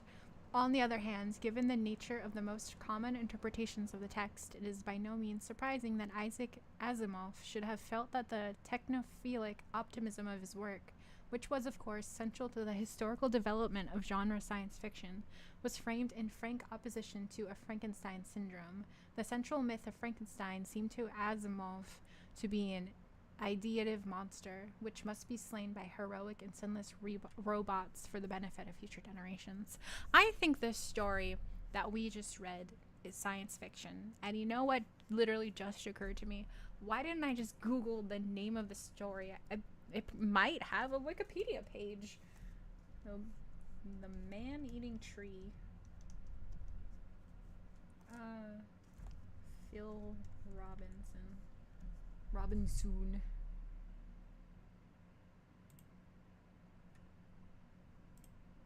Do you think vampires have bad breath? Depends on what kind of vampire. If you mean like a Nosferatu freakazoid who never bathes and goes around being dead and gross, yes. If you mean like maybe a more modern version where they go around pretending to be human and like having a part-time job so they can afford their condo or whatever, probably not. Man-eating tree. No, it doesn't. Dang it. Okay, it's just man-eating plant has a Wikipedia page. But oh, okay. Literature and film is in here on the Wikipedia page. The earliest known report of a man-eating plant originated as a literary fabrication written by journalists. Blah blah blah. I'm gonna say that's science fiction for no reason. This is just what I did. Glad we answered that completely unimportant question. And there's still a little bit of time left. So let's read our third story, which is a poem. Okay, maybe we'll read 4 stories. Yeah. Ooh. The 4th one has a picture. How fun. Okay. Next thing is The Vampire by Vasile Alecsandri. Translated into English by W.M. Beatty Kingston. Vampire poetry was widespread in Eastern Europe, especially Moldavia, Romania, and Hungary throughout the 19th century. Occasionally, some of this poetry found its way into the British popular magazines, of which The Vampire is a classic example. Vasile Alecsandri, 1821 to 1890, was a Romanian lyric poet born in Moldavia and the first important collector of Romanian popular songs. The Vampire was published in the English Illustrated magazine, and Bram Stoker would certainly have read this piece, as his elder sister contributed an article on Sheridan and Miss Linley to the same volume. Cool. Near the cliff's sharp edge on high, standing out against the sky, dost thou see a ruined cross, weather-stained, overgrown by moss, gloomy, desolate, forsaken, by unnumbered tempests shaken. Not a blade of grass grows nigh it, not a pleasant lingers by it, not a peasant lingers by it. Even the sombre bird of night shuns it in her darksome flight, startled by the piteous groan that arises from the stone. All around, on starless nights, myriad hosts of livid lights flicker fretfully, revealing at its foot a phantom kneeling, whilst it jabbers dismal plaints, cursing God and all the saints. Tardy traveler, beware of that spectre gibbering there. Close your eyes and urge your steed to the utmost of his speed, for beneath that cross, I ween, lies a vampire's corpse obscene. Though the night is black and cold, love's fond story, often told, floats and whispers through the air. Stalwart youth and maiden fair seal sweet vows of ardent passion with their lips in lover's fashion. Restless, pale, a shape I see, hovering nigh, what may it be? 'Tis a charger, white as snow, pacing slowly to and fro, like a sentry as he turns, haughtily the sword he spurns. Leave me not, beloved, tonight. Stay with me till morning's light. Weeping thus besought the maid. Love, my soul is sore afraid. Brave not the dread of vampire's power, mightiest at this mystic hour. Not a word he spake, but pressed the sobbing maiden to his breast, kissed her lips and cheeks and eyes, heedless of her tears and sighs, waved his hand with gesture gay, mounted, smiled, and strode away. Who rides across the dusky plain, tearing along with might and main, like some wild storm fiend in his flight, nursed on the ebony breast of night. 'Tis he who left her in her need, her lover on his milkweed steed. The blast in all its savage force strives to overthrow the gallant horse that snorts defiance to his foe and struggles onward, see, below. The causeway, long the riverside, 1,000 fluttering flamelets glide. Now they approach and now recede, still followed by the panting steed. He nears the ruined cross, a crash, a piteous cry, a heavy splash, and in the rocky riverbed, rider and horse lie crushed and dead. Then from those dismal depths arise blaspheming yells and strident cries, re-echoing through the murky air, and like a serpent from its lair, brandishing high a blood-stained glaive, the vampire rises from his grave. That was fun. Okay, The Vampire by Vasile Alecsandri, which I'm sure I'm saying wrong. I would love to know what this was originally, what language this was in originally, if it was indeed translated into English. If it's as fun, if there's like more wordplay in there in its original language. That was cool. Okay. Moving on to The Mystery of Campagna by Anne Crawford. This one does seem kind of long. Oh, God.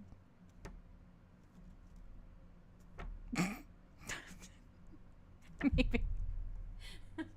Okay, we can do this. 30 pages of tiny font.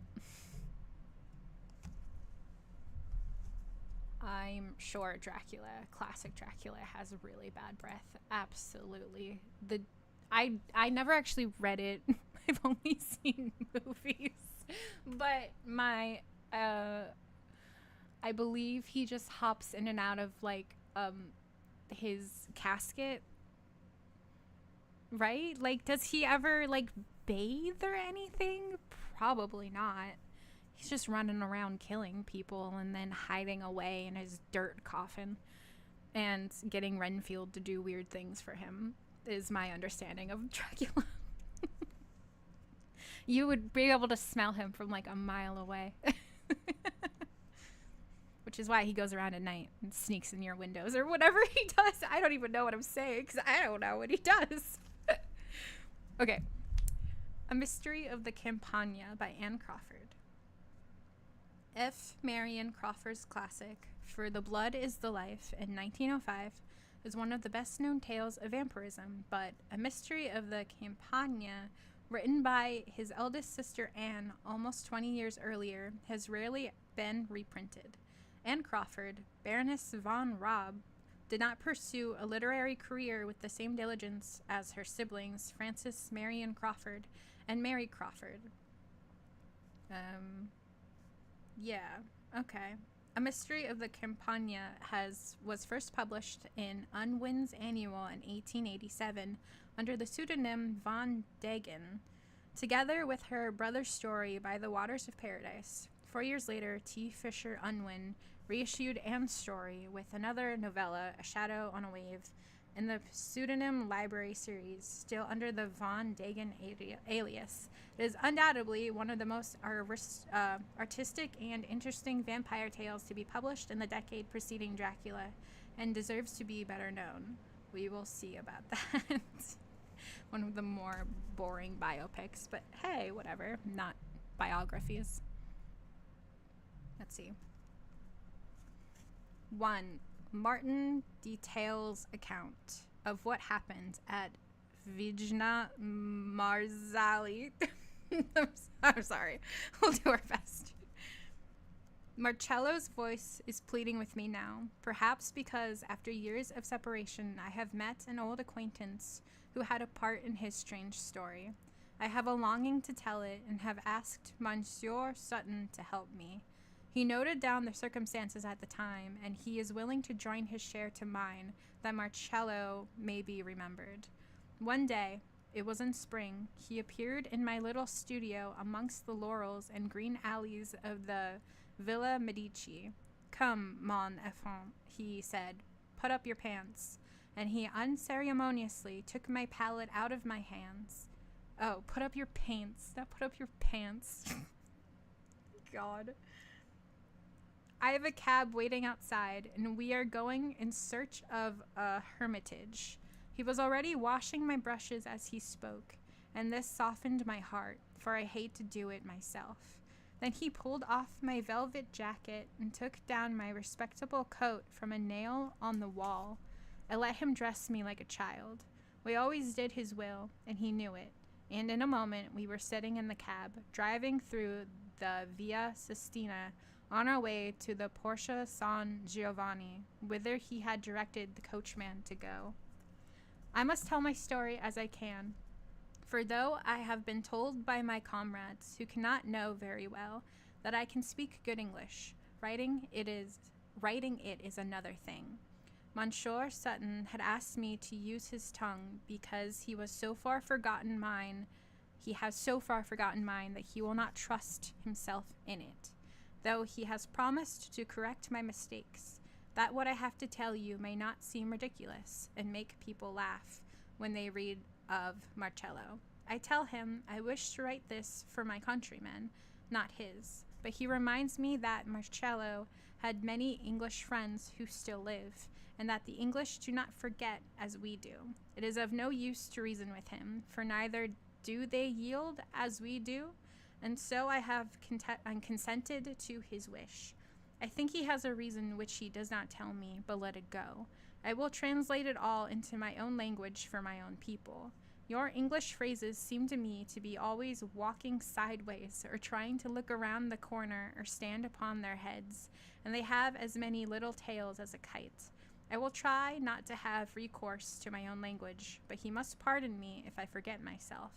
He may be sure I do not do it to offend him. Now that I have explained so much, let me go on.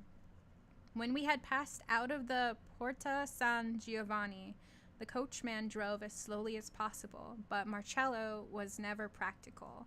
How could he be, I ask you, with an opera in his head? So we crawled along, and he gazed dreamily before him. At last, when we had reached the part where the little villas and vineyards began, he began to look about him. You all know how it is out there. Iron gates with rusty names or initials over them, and beyond them straight walks bordered with roses and lavender leading up to a forlorn little casino, with trees and a wilderness beyond it sloping down to the Campagna, lonely enough to be murdered in and no one to hear you cry. We stopped at several of these gates, and Marcello stood looking in, but none of the places were to his taste. He seemed not to doubt that he might have whatever pleased him, but nothing did so. He would jump out and run to the gate and return saying, "The shape of those windows would disturb my inspiration," or "That yellow paint would make me fail my duet in the second act." And once he liked the air of the house well enough, but there were marigolds growing in the walk, and he hated them. So we drove on, until I thought we should find nothing more to reject. At last we came to one which suited him, though it was terribly lonely, and I should have fancied it very agogant. Oh, no, I can't say that. I don't know. Frenchman. To live so far away from the world with nothing but those melancholy olives and green oaks. Ixals, you call them, for company. I shall live here and become famous, he said, decidedly, as he pulled the iron rod which rang a great bell inside. We waited, and then he rang again, very impatiently, and stamped his foot. No one lives here, mon vieux. Come, it is getting late, and it is so damp out here, and you know that the damp, for a tenor voice. He stamped his foot again, and interrupted me, angrily. Why, then, have you got a tenor? Are you stupid?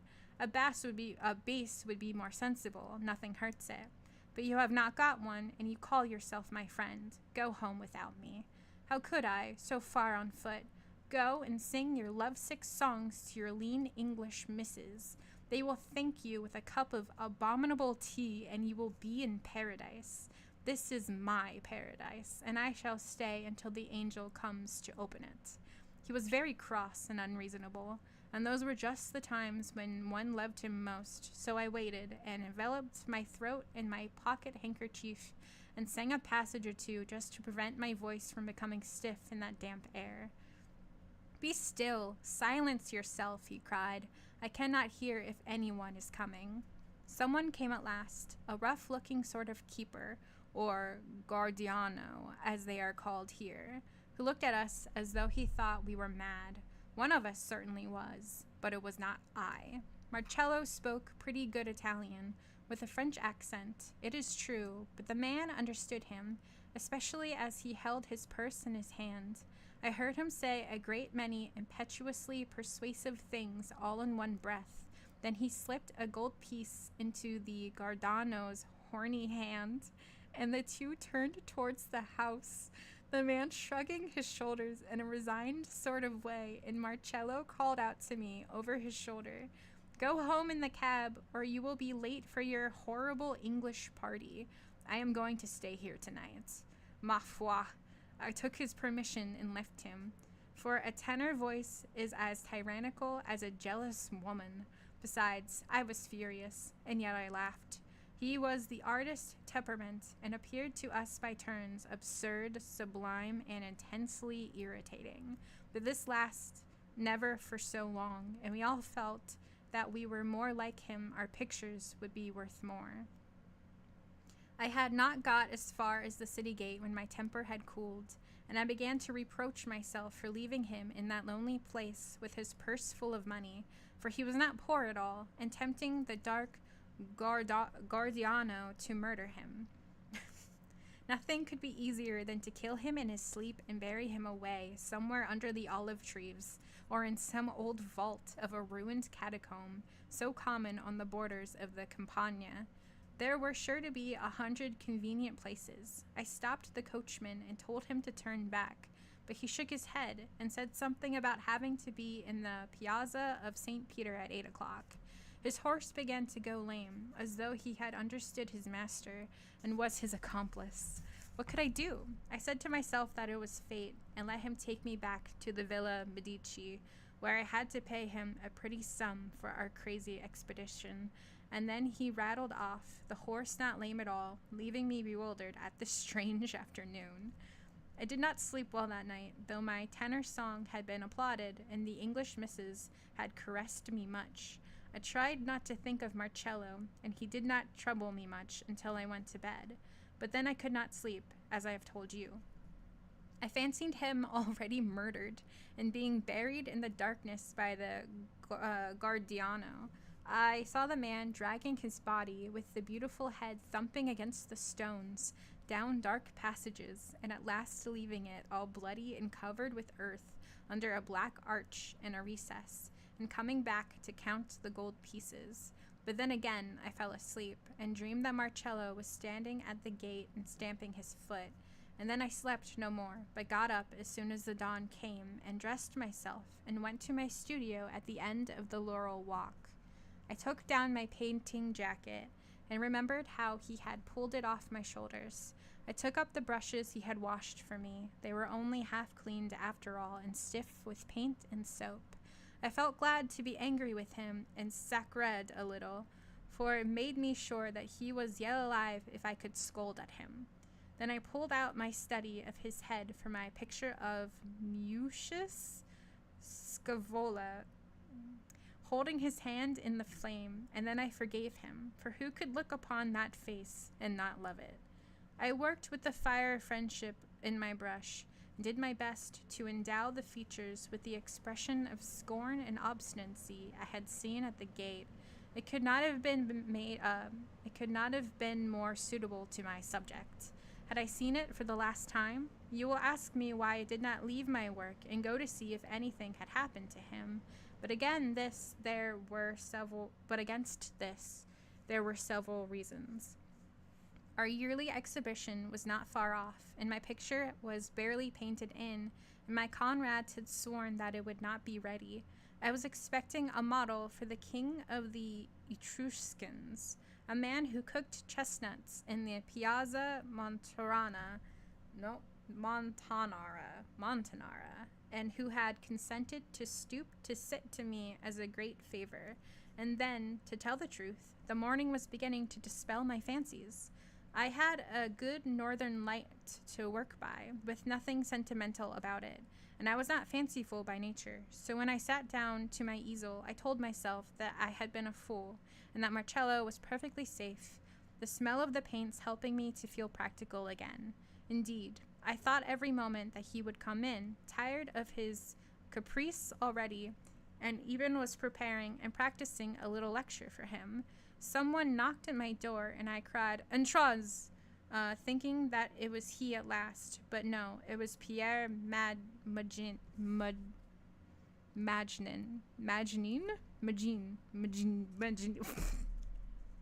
There is a curious man, a man of the country, who wants you, he said. He has your address on the dirty piece of paper in Marcello's handwriting, and a letter for you, but he won't give it up. He says he must see il Signor Martino. He'd make a superb model for a murderer. Come and speak to him and keep him while I get a sketch of his head. Very on the nose. I followed Magnin through the gardens and outside, for the porter had not allowed him to enter. I found the Guardiano of yesterday. He showed his white teeth and said, "Good day, signor," like a Christian. And here in Rome, he did not look half so murderous, only a stupid, brown country fellow. He had a rough peasant cart waiting, and he had tied up his shaggy horse to a ring in the wall. I held out my hand for the letter and pretended to find it difficult to read, for I saw Magnin standing with his sketchbook in the shadow of the entrance hall. The note said this: "I have it still, and I will copy it." It was written in pencil on a leaf torn from his pocketbook.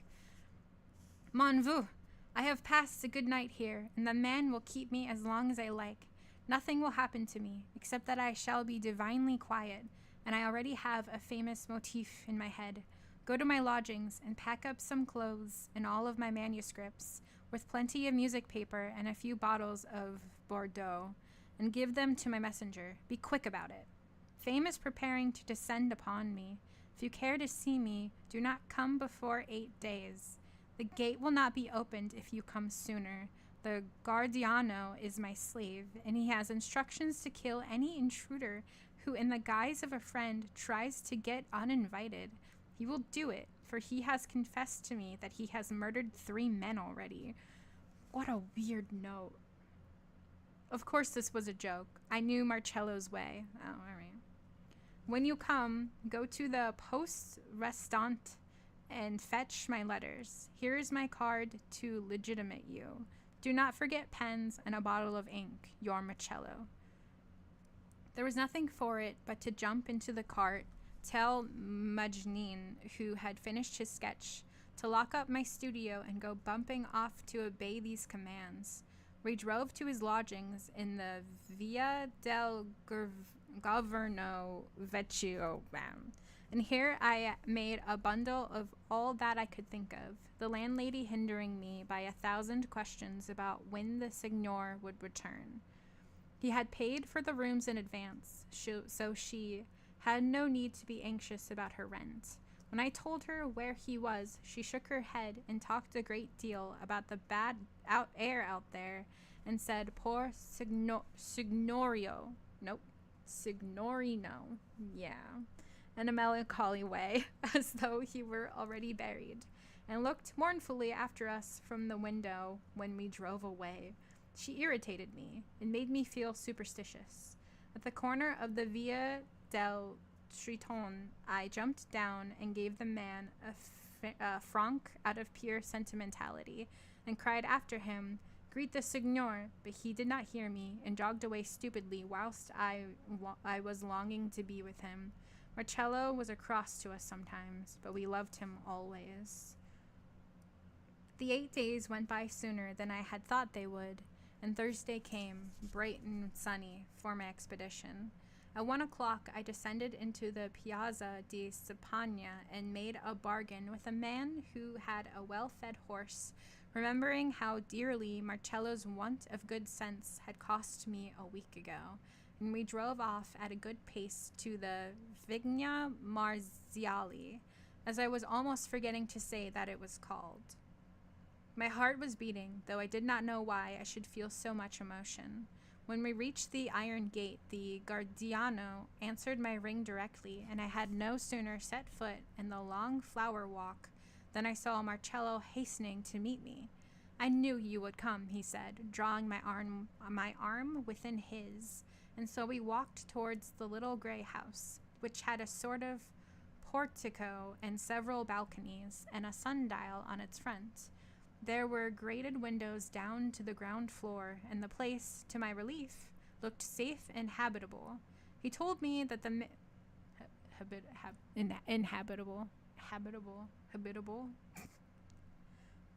He told me that the man did not sleep there, but in a little hut down towards the Campagna, and that he, Marcello, locked himself in safely every night, which I was also relieved to know. Okay, pausing to drink some water. I can read words in the right order. "What do you get to eat?" said I. "Oh, I have goat's flesh and dried beans and polenta with pecorino cheese, and there is plenty of black bread and sour wine," he answered smilingly. "You see, I am not starved." "Do not overwork yourself, mon vieux," I said. "You are worth more than your opera will ever be." "Do I look overworked?" he said, turning his face to me in the broad outdoor light. He seemed a little offended at my saying that about his opera, and I was foolish to do it. I examined his face critically, and he looked at me half defiantly. "No, not yet," I answered rather unwillingly, for I could not say that he did. But there was a restless inward look in his eyes, and an almost imperceptible shadow lay around them.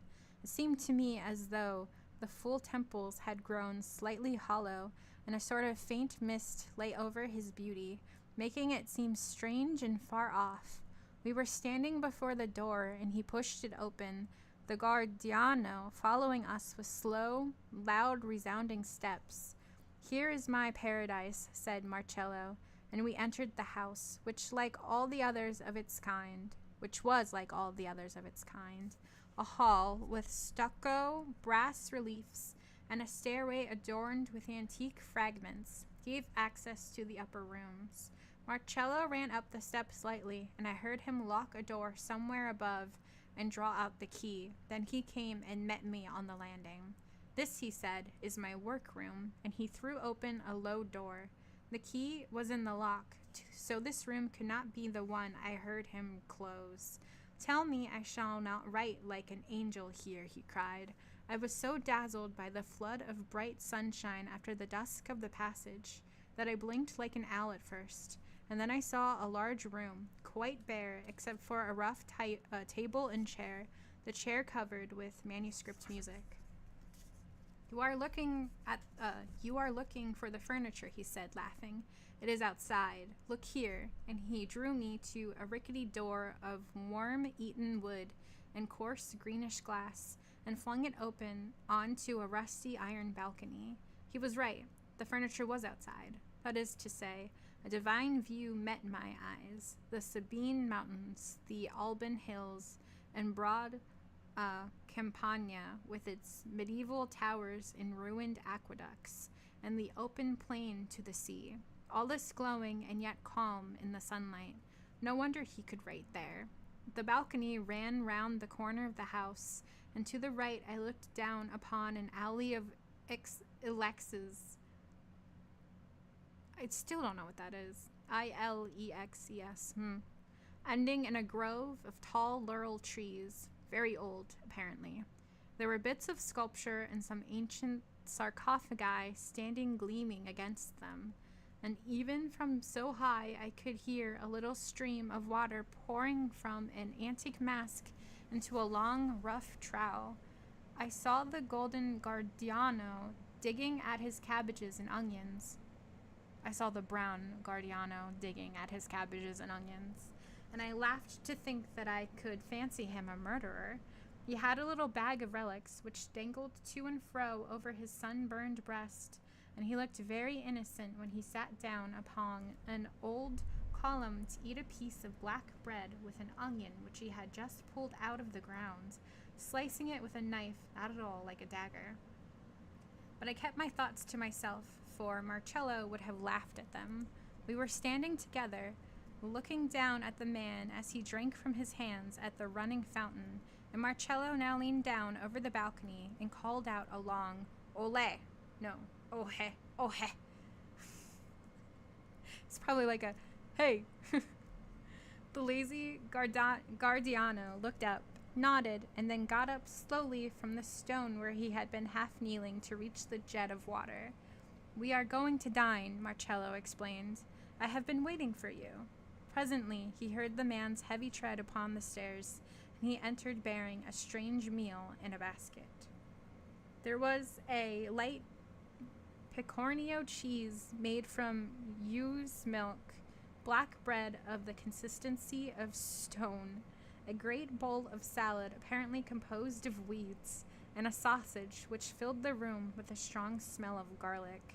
Then he disappeared and came back with a dish full of ragged-looking goat's flesh cooked together with a mass of smoking polenta, and I am not sure that there was not oil in it. "I told you I lived well, and now you see," said Marcello. "It was a terrible meal, but I had to eat it, and was glad to have some rough, sour wine to help me, which tasted of earth and roots.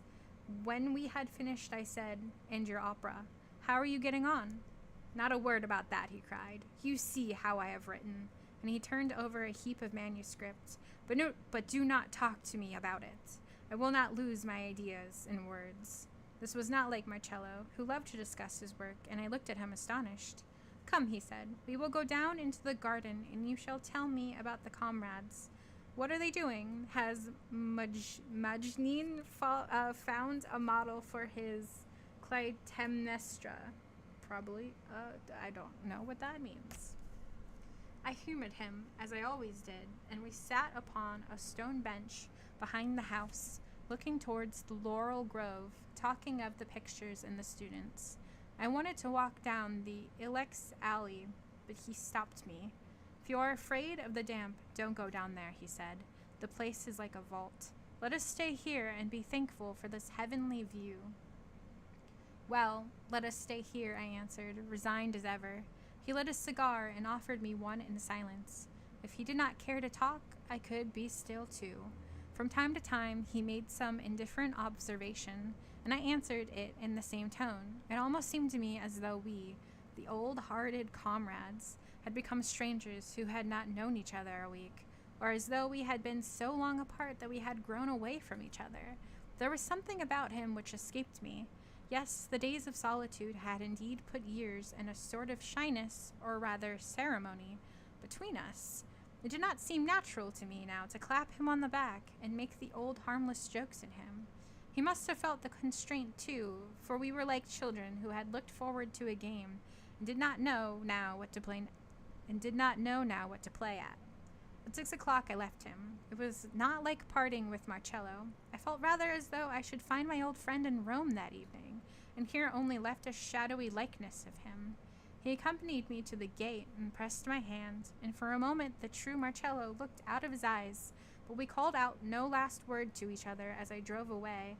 I had only said, "Let me know when you want me," and he said, "Merci," And all the way back to Rome, I felt a chill upon me. His hand had been so cold, and I thought and thought what could be the matter with him. That evening, I spoke out my anxiety to Pierre Magnin, who shook his head and declared that malaria fever must be taking hold of him, and that people often begin to show it by being a little odd. He must not stay there. We must get him away as soon as possible, I cried. We both know, Marcello, and that nothing can make him stir against his will, said Pierre. Let him alone, and he will get tired of his whim. It will not kill him to have a touch of malaria, and some evening he will turn up amongst us as merry as ever. Okay. I think my friend has malaria. Let him be. He'll get over it. But he did not. I worked hard at my picture and finished it, but for a few touches, and he had not yet appeared. Perhaps it was the extreme application, perhaps the sitting out in that damp place, for I insist upon tracing it to something more natural than emotion. Well, whatever it was, I fell ill, more ill than I had even been in my life. It was almost twilight when it overtook me, and I remember it distinctly, though I forget what happened afterwards, or, rather, I never knew, for I was found by Magnin quite unconscious, and he has told me that I remained so for some time, and then became delirious, and talked of nothing but Marcello. I have told you that it was very nearly twilight, but just at that moment when the sun is gone, the colors show in their true value. Artists know this, and I was putting last touches here and there to my picture, and especially to my head of Mucius Savola, or rather, Marcello.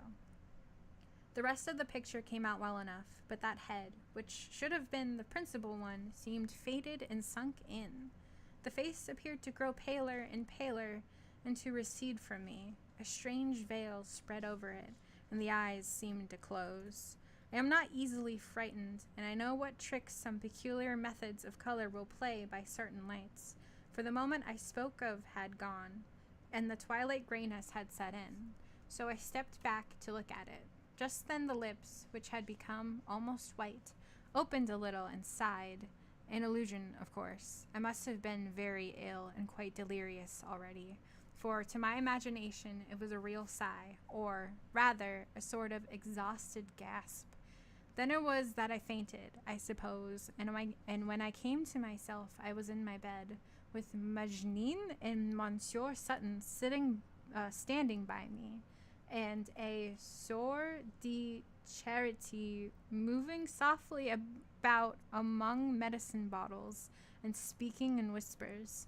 I stretched out my hands, and they were thin and yellow, with long, pale nails, and I heard Magnin's voice, which sounded very far away, say, "Dieu merci," and now Monsieur Sutton will tell you what I did not know until long afterwards. And there's a number 2. Imagine that Dracula trying to bite your neck and exhaling his warm, shitty breath in your face. It wouldn't be romantic at all. Well, I mean, he was never romantic. He was always, wasn't he? I know, wasn't Carmela was the romance one? I don't think Dracula is supposed to be romantic. Maybe he has girlfriends over the years. I don't know if that's in the original story. In the adaptions, he seems to have like a Mina and such. But if he has like evil little powers, you know, God, Jesus, ugh, just imagining like the real Dracula. You're like, I don't know, asleep, and you wake up and this horrifying monster is eating you. And he has the breath of like a dog that just ate its own shit. Oh, God. Aren't vampires fun? Aren't dead things that feed on the living fun? Anyway, I don't know. 2. Robert Sutton's account of what happened at the Vigna Marziali. I'm so bad at French, I'm sorry. I am attached to detail, and was very glad to be of use to him, but I never fully shared his admiration for Marcello Silvestre, though I appreciated his good points. He was certainly very promising, I must say that, but he was an odd, flighty sort of fellow, not of the kind which we English care to take the trouble to understand. It is my business to write stories, but not having need of such characters, I have never particularly studied them. As I say, I was glad to be of use to Detail, who was a thorough good fellow, and I willingly gave up my work to go and sit by his bedside. Magnin knew that I was a friend of his, and very properly came to me when he found that Detail's illness was a serious one, and likely to last for a long time. I found him perfectly delirious and raving about Marcello. Tell me what the motif is. I know it is a marche funèbre. And here he would sing a peculiar melody, which, as I have a knack at music, I noted down, it being like nothing I had heard before. The Sister of Charity looked at me with severe eyes, and how could she know that all is grist for our mill, and that observation becomes with us a mechanical habit? Poor Detail kept repeating this curious melody over and over, and then would stop and seem to be looking at his picture, crying that it was fading away. Marcello, you are fading too. Let me come to you. He was as weak as a baby, and could not have moved from his bed unless in the strength of delirium. I cannot come, he went on. They have tied me down. And here he made as though he were trying to gnaw through a rope at his wrists, and then burst into tears. Will no one go to me and bring me a word from you? Ah, if I could know that you are alive. Majnine looked at me. I knew what he was thinking. He would not leave his comrade, but I must go. I don't mind acknowledging that I did not undertake this unwillingly. To sit by Detail's bedside and listen to his ravings enervated me. Enervated me. Oh, God. And what Majnine wanted struck me as troublesome, but not uninteresting to one of my craft. So I agreed to go. I had heard all about Marcello's strange seclusion from Majnine and Detail himself, who lamented over it openly in his simple way at supper at the academy, where I was a frequent guest. I knew that it would be useless to ring at the gate of the Vigna Marziali. Not only should I not be admitted, but I should arouse Marcello's anger and suspicion, for I did not for a moment believe that he was not alive, though I thought it very possible that he was becoming a little crazy, as his countrymen are so easily put off their balance. Now, odd people are oddest late in the day and at evening time. Their nerves lose the power of resistance then, and the real man gets the better of them. So I determined to try to discover something at night, reflecting also that I should be safer from detection then. I knew his liking for wandering about when he ought to be in his bed, and I did not doubt that I should get a glimpse of him, and that was really all I needed.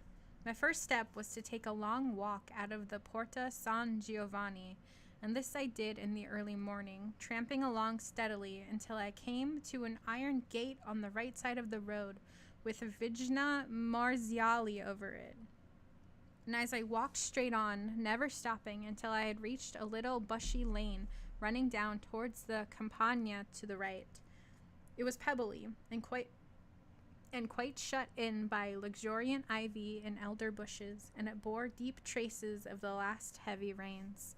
These had evidently been effaced by no footprints, so I concluded that it was little used. Down this path, I made my way cautiously, looking behind and before me from a habit contracted in my lonely wanderings in the Abruzzi.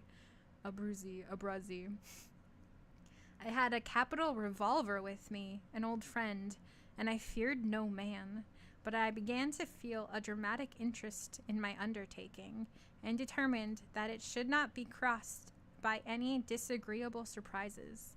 The lane led me further down the plain that I had reckoned upon, for the bushy edge shut out the view, and when I had got to the bottom and faced round, The Vigna Marziali was lying quite far to my left. I saw at a glance that behind the gray casino an alley of ilexes ended in a laurel grove. Then there were plantations of kitchen stuff, with a sort of thatched cabin in their midst, probably that of a gardener. I looked about for a kennel, but saw none, for there was no watchdog. At the end of this primitive kitchen garden was a broad patch of grass, bounded by a fence, which I could take at a spring. Now, I knew my way, but I could not resist tracing it out a little further. It was well that I did so, for I found just within the fence a sunken stream, rather full at the time, in consequence of the rains, too deep to wade and too broad to jump. It struck me that it would be easy enough to take a board from the fence and lay it over for a bridge. I measured the breadth with my eye and decided the board would span it. Then I went back as I had come and returned to find Detail still raving. As he could understand nothing, it seemed to me rather a fool's errand to go off in search of comfort for him. But a conscious moment might come, and, moreover, I began to be interested in my undertaking, and so I agreed with Majneen that I should go and take some food and rest and return to the Vijna that night. I told my landlady that I was going into the country and should return the next day, and I went to Nazari's and laid in a stock of sandwiches and filled my flask with something they called sherry, for though I was no great wine drinker, I feared the night chill. It was about 7 o'clock when I started, and I retraced my morning steps exactly. As I reached the lane, it occurred to me that it was still too late for me to pass unobserved over the stream, and I made a place for myself under the hedge and lay down, quite screened by the thick curtain of tangled, overhanging ivy. I must have been out of training and tired by the morning's walk, for I fell asleep. When I awoke, it was night. The stars were shining. A dank mist made its way down my throat, and I felt stiff and cold. I took a pull at my flask, finding it nasty stuff, but it warmed me. Then I rang my repeater, which struck 11:15, got up, and shook myself free of the leaves and brambles, and went on down the lane. When I got to the fence, I sat down and thought the thing over. What did I expect to discover? What was there to discover? Nothing. Nothing but that Marcello was alive, and that was no discovering at all, for I felt sure of it. I was a fool, and had let myself be allured by the mere stage nonsense and mystery of the business, and a mouse would creep out of this mountain of precautions. Well, at least, I could turn it to account by describing my own absurd behavior in some story yet to be written, and, as it was not enough for a chapter, I would add to it by further experience. Come along, I said to myself. You're an ass, but it may prove instructive. I raised the top board from the fence noiselessly. There was a little stile there, and the boards were easily moved. I laid down my bridge with some difficulty and stepped carefully across, and made my way to the laurel grove as quickly and noiselessly as possible. There all was thick darkness, and my eyes only grew slowly accustomed to it. After all, there was not much to see, some stone seats and a semicircle, and some fragments of columns set upright, with antique busts upon them. Then a little to the right a sort of arch, with apparently some steps descending into the ground, probably the entrance to some discovered branch of a catacomb. In the midst of the enclosure, not a very large one, stood a stone table, deeply fixed in the earth. No one was there, of that I felt certain, and I sat down, having now got used to the gloom, and fell to eat my sandwiches, for I was desperately hungry. Now that I have come so far, was nothing to take place to repay me for my trouble? It suddenly struck me that it was absurd to expect Marcello to come out to meet me and perform any mad antics he might be meditating there before my eyes for my especial satisfaction. Why had I supposed that something would take place in the grove, I do not know, except that this seemed a fit place for it. I would go and watch the house, and if I saw a light anywhere, I might be sure he was within. Any fool might have thought of that, But a novelist lays the scene of his drama and expects his characters to slide about in the grooves like puppets. It is only when mine surprise me that I feel they are alive. When I reached the end of the Ilex Valley alley, I saw the house before me. There were more cabbages and onions after I had left the trees, and I saw that in this open space I could easily be perceived by anyone standing on the balcony above. As I drew back, again under the ilexes, a window above, not the one on the balcony, was suddenly lighted up, but the light did not remain long, and presently a gleam shone through the glass oval over the door below. I had just time to spring behind the thickest trunk near me when the door opened. I took advantage of its creaking to creep up the slanting tree like a cat and lie out upon a projecting branch. As I expected, Marcello came out. He was very pale and moved mechanically like a sleepwalker.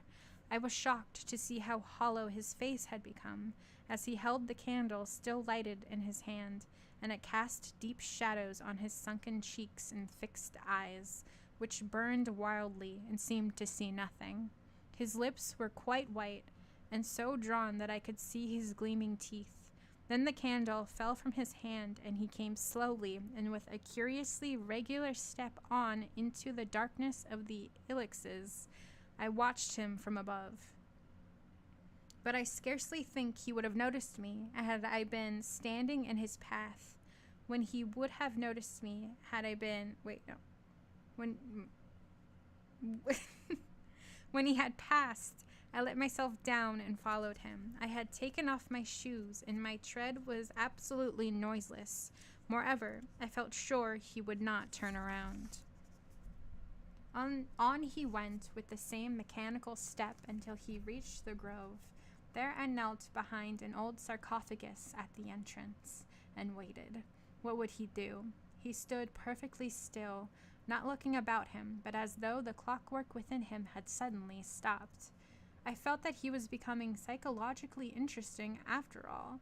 Suddenly he threw up his arms as men do when they are mortally wounded on the battlefield, and I expected to see him fall at full length. Instead of this, he made a step forward. I looked in the same direction and saw a woman, who must have concealed herself there while I was waiting before the house, come from out of the gloom. And as she slowly approached and laid her head upon his shoulder, the outstretched arms clasped themselves closely around her, so that her face was hidden upon his neck. So this was the whole matter, and I had been sent off on a wild goose chase to spy out a common love affair, his opera and his seclusion for the sake of work, his tyrannical refusal to see detail unless he went for him. All this was but a mask to a vulgar intrigue which, for reasons best known to himself, could not be indulged in the city. I was thoroughly angry. If Marcello passed his time mooning about in that damp hole all night, no wonder that he looked so wretchedly ill and seemed half mad. I knew very well that Marcello was no saint. Why should he be? But I had not taken him for a fool. He had had plenty of romantic episodes, and as he was discreet without being uselessly mysterious, no one had ever unduly pried into them, nor should we have done so now. I said to myself that that mixture of French and Italian blood was at the bottom of it.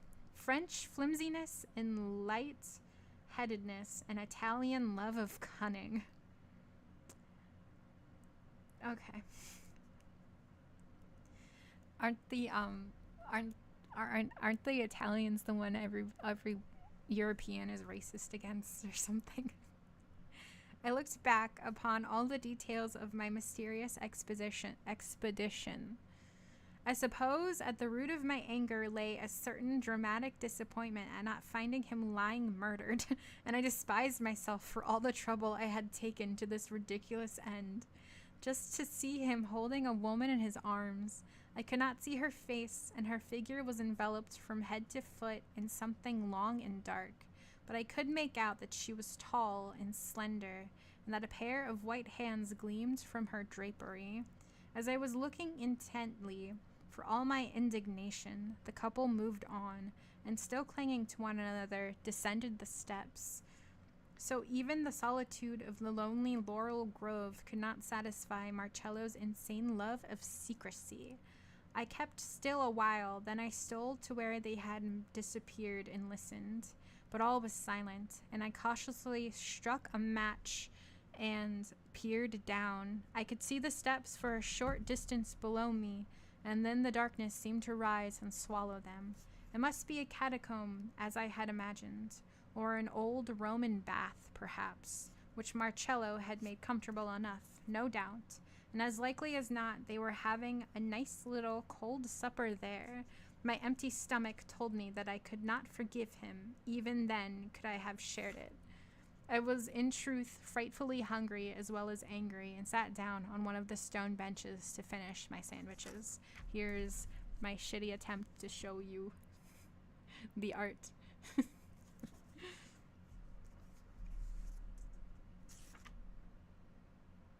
The thought of waiting to see my lovesick pair return to upper earth never for a moment occurred to me. I had found out the whole thing, and a great humbug it was.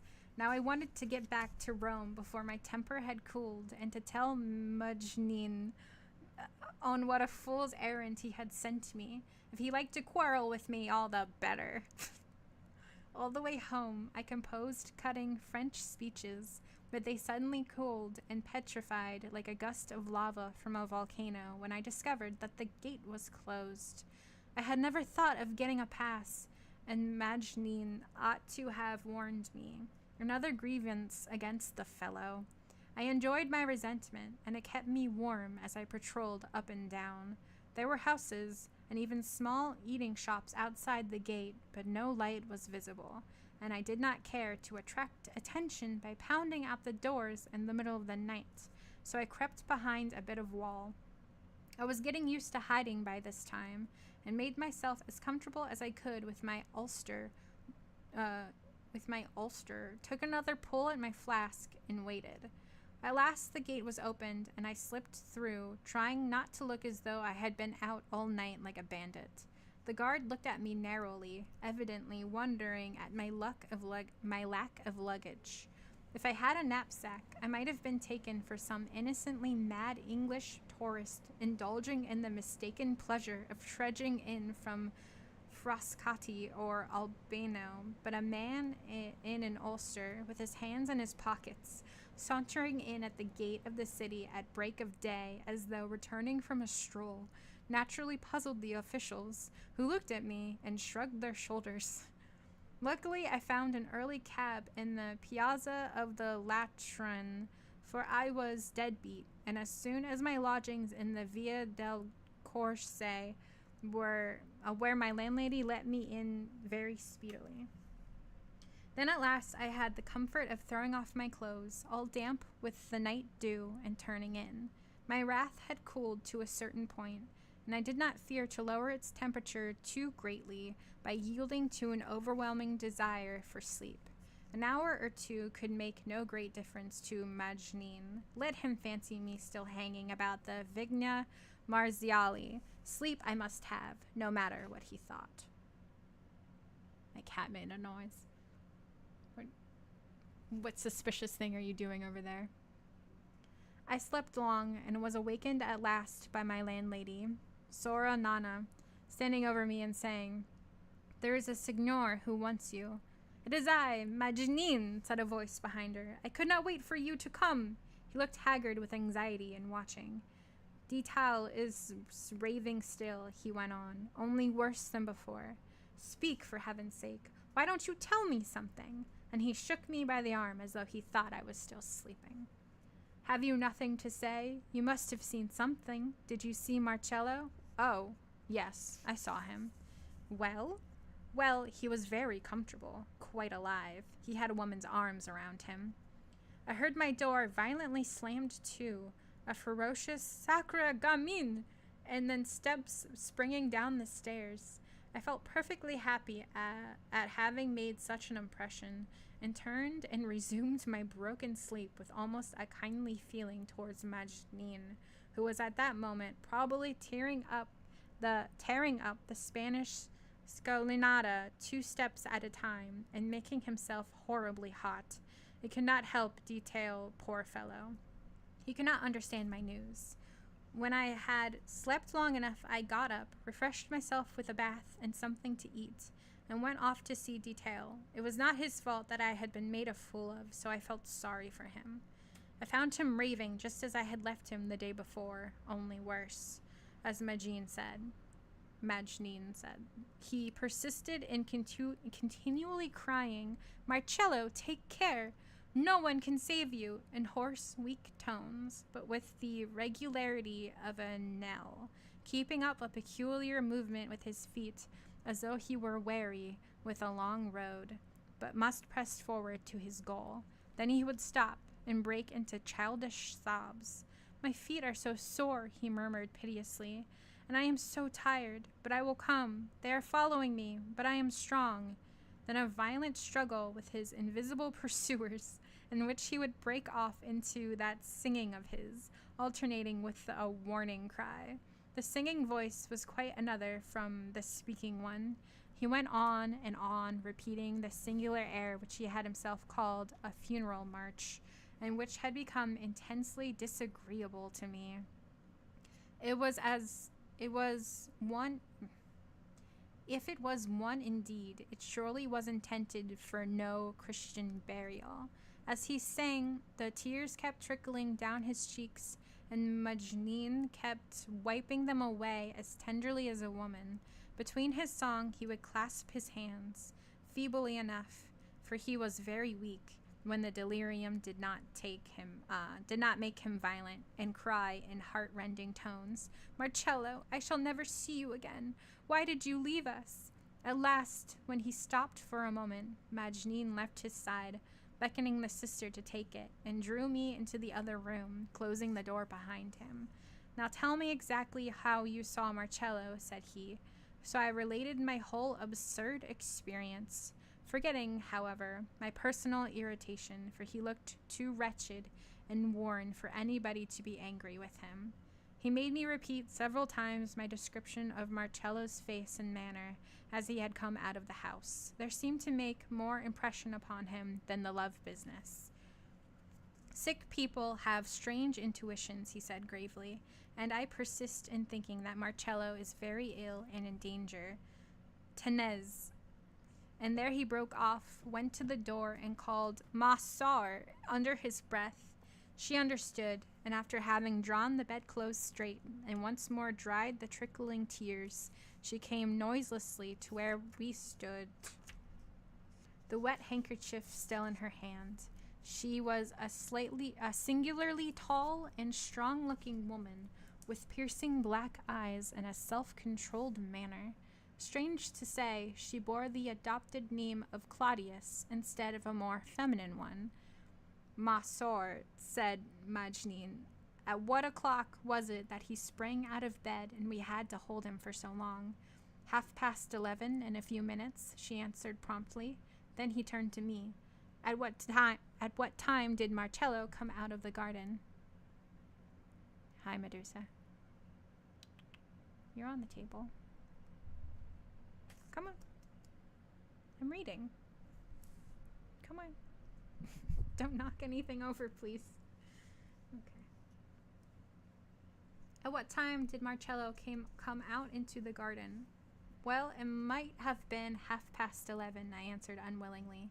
"I should say that 3/4 of an hour might possibly have passed since I rang my repeater. Mind you, I won't swear it. I hate to have people try to prove mysterious coincidences, and this was just what they were attempting." "Are you sure of the hour, Monsieur?" Monsieur, I asked a little tartly. She looked at me calmly with her great black eyes and said, "I heard the Trinata de Monte strike the half-hour just before it happened." "Be so good as to tell Monsieur Sutton exactly what took place," said Majneen. "One moment, Monsieur," she went swiftly and softly to Detail, raised him on her strong arm, and held a glass to his lips, from which he drank mechanically. Then she came and stood where she could watch him through the open door. "He hears nothing," she said, as she hung the handkerchief to dry over a chair, and then she went on. It was 11:30, and my patient had been very uneasy. That is to say, more so even than before. It might have been 4 or 5 minutes after the clock had finished striking that he became suddenly quite still, and then began to tremble all over, so that the bed shook with him. She spoke admirable English, as many of the sisters do, so I need not translate, but will give her own words. He went on trembling until I thought he was going to have a fit, and told Monsieur Magnin to be ready to go for the doctor, when just then the trembling stopped. He became perfectly stiff. His hair stood up upon his head, and his eyes seemed coming out of their sockets, though he could see nothing, for I passed the candle before them. All at once he sprang out of his bed and rushed to the door. I did not know he was so strong. Before he got there I had him in my arms, for he has become very light, and I carried him back to bed again, though he was struggling like a child. Monsieur Magnin came in from the next room just as he was trying to get up again, and we held him down until it was past, but he screamed Monsieur Sylvestre's name for a long time after that. Afterwards he was very cold and exhausted, of course, and I gave him some beef tea, though it was not the hour for it. And once again, beef tea strikes. Do you want some beef tea, my dear Steph?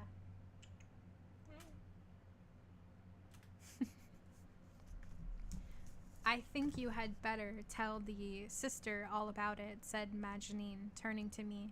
It is the best that the nurse should know everything. Very well, said I, though I do not think it's much in her line. She answered me herself. Everything which concerns our patients is our business. Nothing shocks me. Thereupon she sat down and thrust her hands into her long sleeves, prepared to listen. I repeated the whole affair as I had done to Magnin. She never took her brilliant eyes from off my face, and listened as coolly as though she had been a doctor hearing an account of a difficult case, though to me it seemed almost sacrilege to be describing the behavior of a love-stricken youth to a sister of charity. What do you say to that, Monsieur? Said Magnin, when I had done. I say nothing, Monsieur. It is sufficient that I know it. Then she withdrew her hands from her sleeves, took up the handkerchief, which was dry by this time, and returned quietly to her place at the bedside. I wonder if I have shocked her after all, I said to Magnin. Oh no, he answered. They see many things, and a seer is as abstract as a confessor. They do not allow themselves any personal feelings. I have seen Claudius listen perfectly unmoved to the most abominable ravings, only crossing herself beneath her cape at the most hideous blasphemies. It was late summer when poor John Revol died. You were not here. Magnin put his hand to his forehead. You are looking ill yourself, I said. Go and try to sleep, and I will stay. Very well, he answered, but I cannot rest unless you promise to remember everything he says, that I may hear it when I wake. And he threw himself down on the hard sofa like a sack, and was asleep in a moment. And I, who had felt so angry with him but a few hours ago, put a cushion under his head and made him comfortable. I sat down in the next room and listened to Detail's monotonous ravings, while, just call her sister. Sister Claudius read in her book of prayers. It was getting dusk, and several of the academicians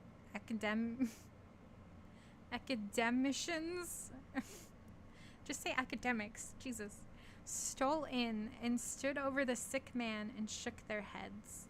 They looked round for Magnin, but I pointed to the other room with my finger on my lips, and they nodded and went away on tiptoe.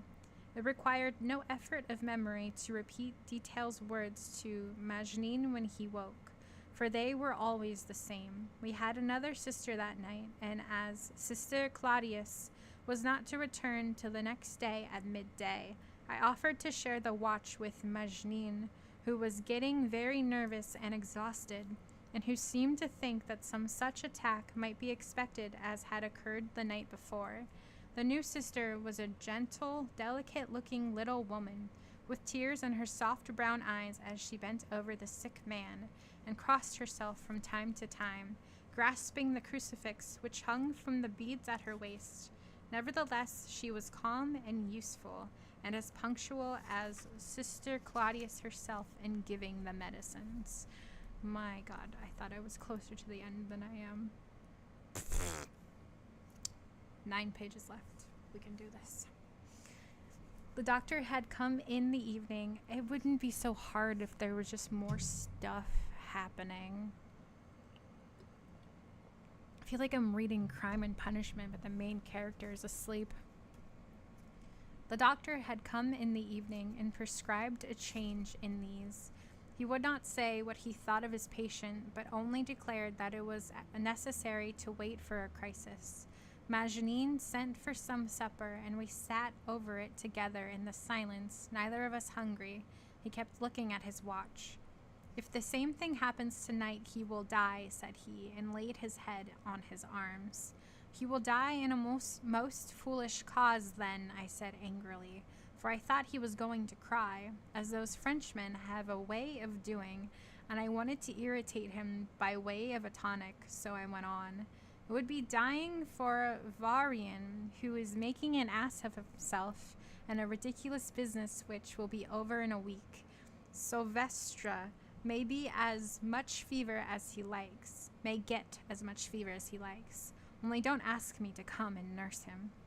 "It is not the fever," said he slowly. "It is a horrible, nameless dread that I have. I suppose it is listening to detail that makes me nervous. Hark," he added. "It strikes 11. We must watch." "If you really expect another attack, you had better warn the sister," I said. So he told her in a few words what might happen. "Very well, monsieur," she answered, and sat down quietly near the bed, Mageline at the pillow and I near him. No sound was to be heard but detail's ceaseless lament.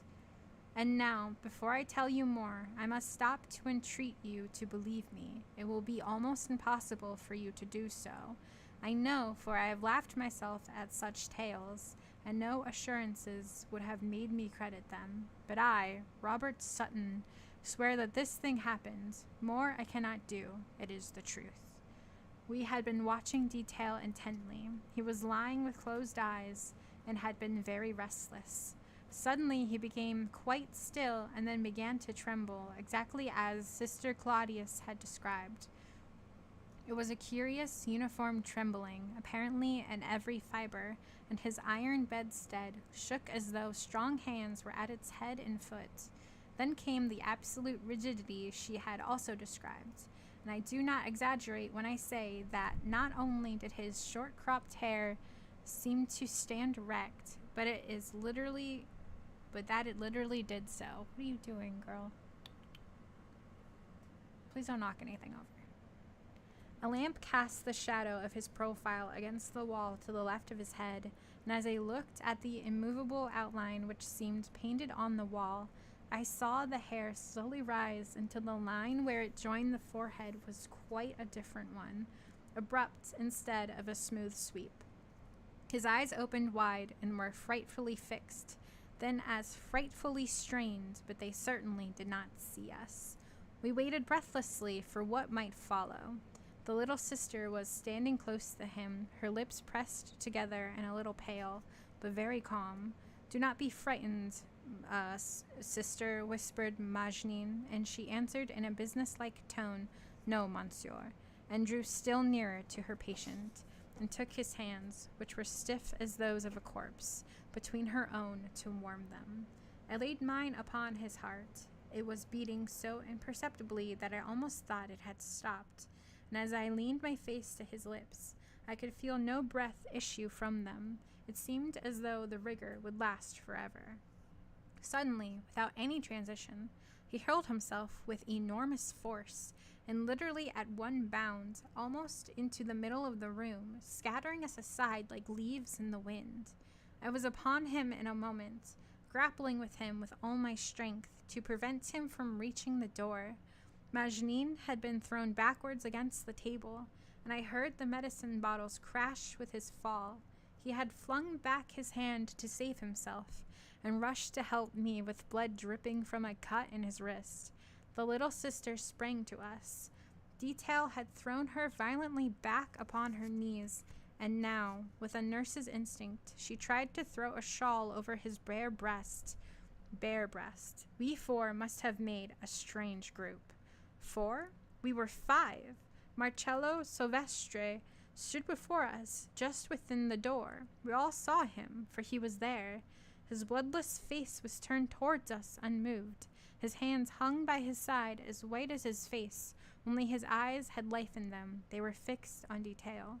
"Thank God you have come at last," I cried. "Don't stand there like a fool. Help us, can't you?" But he never moved. I was furiously angry, and, leaving my hold, sprang upon him to drag him forwards. My outstretched hands struck hard against the door, and I felt a thing like a spider's web envelop me. It seemed to draw itself over my mouth and eyes, and to blind and choke me, and then to flutter and tear and float from me. Marcello was gone. The tail had slipped from Magenin's hold, and lay in a heap upon the floor as though his limbs were broken. The sister was trembling violently as she knelt over him and tried to raise his head. We gazed at one another, stooped and lifted him in our arms, and carried him back to his bed, while Sister Marie quietly collected the broken phials. "You saw it, sister?" I heard Magenin whisper hoarsely. "Yes, monsieur," she only answered, in a trembling voice, holding on to her crucifix. Then she said in a professional tone, "Will monsieur let me bind up his wrist?" And though her fingers trembled and his hand was shaking, the bandage was an irreproachable one. Magenin went into the next room, and I heard him throw himself heavily into a chair. Detail seemed to be sleeping. His breath came regularly. His eyes were closed, with a look of peace above the lids, his hands lying in a natural way upon the quilt. He had not moved since we laid him there. I went softly to where Magenin was sitting in the dark. He did not move, but only said, "Marcello is dead." "He is either dead or dying," I answered, "and we must go to him." "Yes," Magenin whispered, "we must go to him, but we shall not reach him." What are you scratching? You're not allowed to scratch that. Stop doing that. "We will go as soon as it is light," I said, and then we were still again. When the morning came at last, he went and found a comrade to take his place, and only said to Sister Marie, "It is not necessary to speak of this night," and at her quiet, "You are right, monsieur." Monsieur, I'm so bad at that word. We felt we could trust her. Detail was still sleeping. Was this the crisis the doctor had expected? Perhaps, but surely not in such fearful form. I insisted upon my companion having some breakfast before we started, and I breakfasted myself, but I cannot say I tasted what passed between my lips. We engaged a closed carriage, for we did not know what we might bring home with us, though neither of us spoke out his thoughts. It was early morning still when we reached the Vigna Marziala, and we had not exchanged a word all the way. I rang at the bell while the coachman looked on curiously. It was answered promptly by the Guardiano, of whom Detail has already told you. "Where is the signor? I asked through the gate. "Chi lo sa?" he answered. "He is here, of course. He has not left the Vigna. Shall I call him?" Call him? I knew that no mortal voice could reach Marcello now, but I tried to fancy he was still alive. "No," I said. "Let us in. We want to surprise him. He will be pleased." The man hesitated, but he finally opened the gate and we entered, leaving the carriage to wait outside. We went straight to the house. The door at the back was wide open. There had been a gale in the night, and it had torn some leaves and bits of twigs from the trees and blown them into the entrance hall. They lay scattered across the threshold and were evidence that the door had remained open ever since they had fallen. The Guardiano left us, probably to escape Marcello's anger at having let us in, and we went up the stairs unhindered, Majnine foremost, for he knew the house better than I from details description. He had told him about the corner room with the balcony, and we pretended that Marcello might be there, absorbed betimes in his work, but we did not call him. He was not there. His papers were strewn over the table as though he had been writing, but the inkstand was dry and full of dust. He could not have used it for days. We went silently into the other chambers. Perhaps he was still asleep? But no. We found his bed untouched, so he could not have lain in it that night.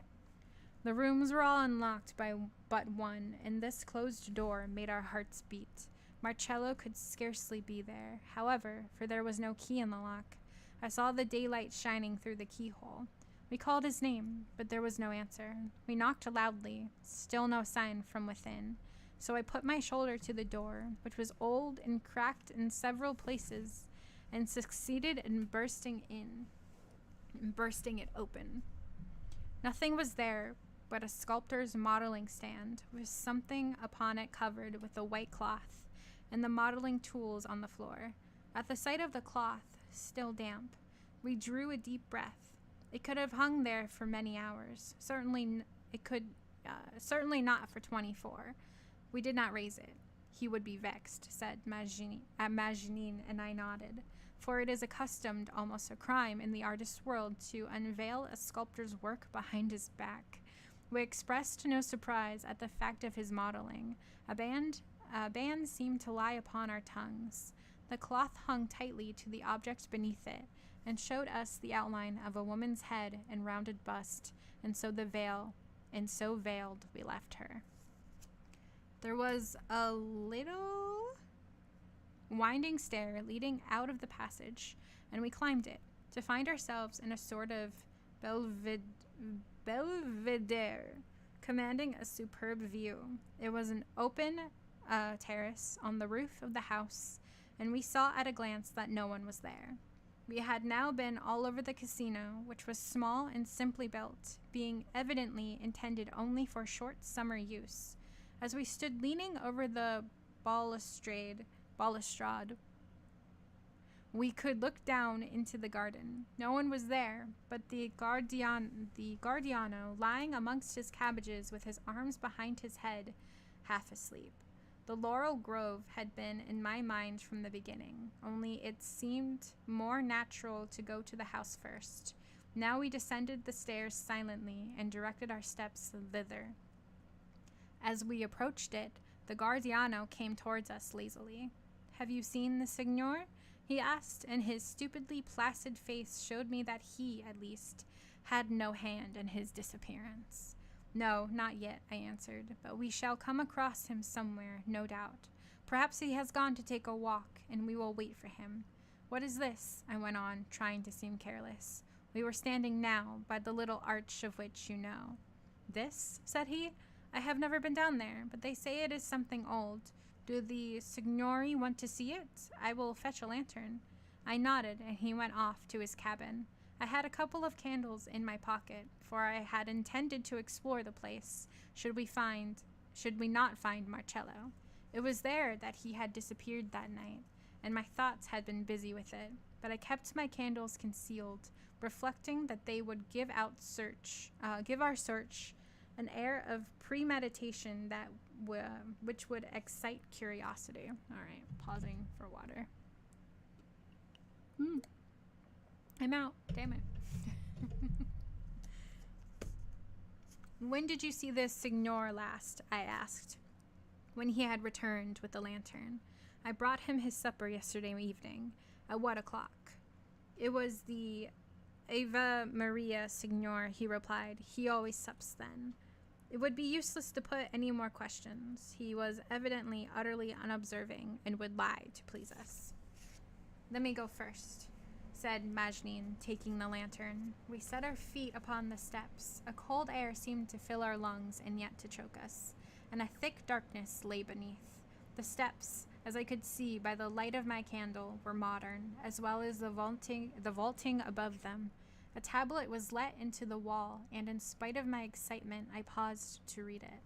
Perhaps because I was glad to delay whatever awaited us below. It ran thus. Questo antico... Oh, no. Yeah. Oh, there. Thank you. In plain English, Count Marziali discovered this ancient Roman sepulchre in the year 1853 and piously preserved it. What do you want? Come here. Stop running around on my table. I know I've been streaming for a while. Don't knock anything over. And she's rubbing her face against the cords, which is definitely going to go well. Okay. I read it more quickly than it has taken time to write here, and I hurried after Majnine, whose footsteps sounded faintly below me. As I hastened, a draught of cold air extinguished my candle, and I was trying to make my way down by feeling along the wall, which was horribly dark and clammy, when my heart stood still at a cry from far beneath me, a cry of horror. "Where are you?" I shouted, but Majnine was calling my name and could not hear me. "I am here. I am in the dark." I was making haste as fast as I could, but there were several turnings. "I have found him!" came up from below. "Alive?" I shouted. No answer. One last short flight brought me face to face with the gleam of the lantern. It came from a low doorway, and within stood Majnine, peering into the darkness. I knew by his face, as he held the light high above him, that our fears were realized. Yes, Marcello was there. He was lying stretched upon the floor, staring at the ceiling, dead and already stiff, as I could see at a glance. We stood over him, saying not a word. Then I knelt down and felt him for mere form's sake, and said, as though I had not known it before, "He has been dead for some hours." "Since yesterday evening," said Majnine, in a horror-stricken voice, yet with a certain satisfaction in it, as though to say, "You see, I was right." Marcello was lying with his head slightly thrown back, no contortions in his handsome features, rather the look of a person who has quietly died of exhaustion, who has slipped unconsciously from life to death. His collar was thrown open, and a part of his breast, of a ghastly white, was visible. Just over the heart was a small spot. "Give me the lantern," I whispers, as I stooped over it. It was a very little spot of a faint purplish brown, and must have changed color within the night. I examined it intently, and should say that the blood had been sucked to the surface, and then a small prick or incision made. The slight subcutaneous, under the skin effusion led me to this conclusion. One tiny drop of coagulated blood closed the almost imperceptible wound. I probed at it with the end of one of Majnine's matches. It was scarcely more than skin deep, so it could not be the stab of a stiletto, however slender, or the track of a bullet. Still, it was strange, and with one impulse we And with one impulse, we turned to see if no one were concealed there, or if there were no second exit. It would be madness to suppose that the murderer, if there was one, would remain by his victim. Had Marcello been making love to a pretty contadina, or was this some jealous lover's vengeance? But it was not a stab. Had one drop of poison in the little wound done the deadly work? Hey, kitty, come on. Please get off the table. You're much more likely to do something I don't like while on it. Fine.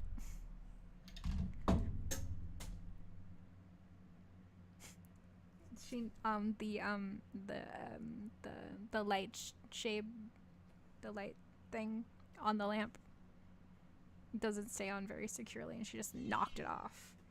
And now she's crying at me. Oh, you poor thing. We peered about the place. Okay. Come here.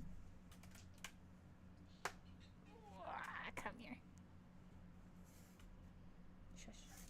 I knew this would happen. We peered about the place, and I saw that Majnin's eyes were blinded by tears, and his face as pale as that upturned one on the floor, whose lids I had vainly tried to close.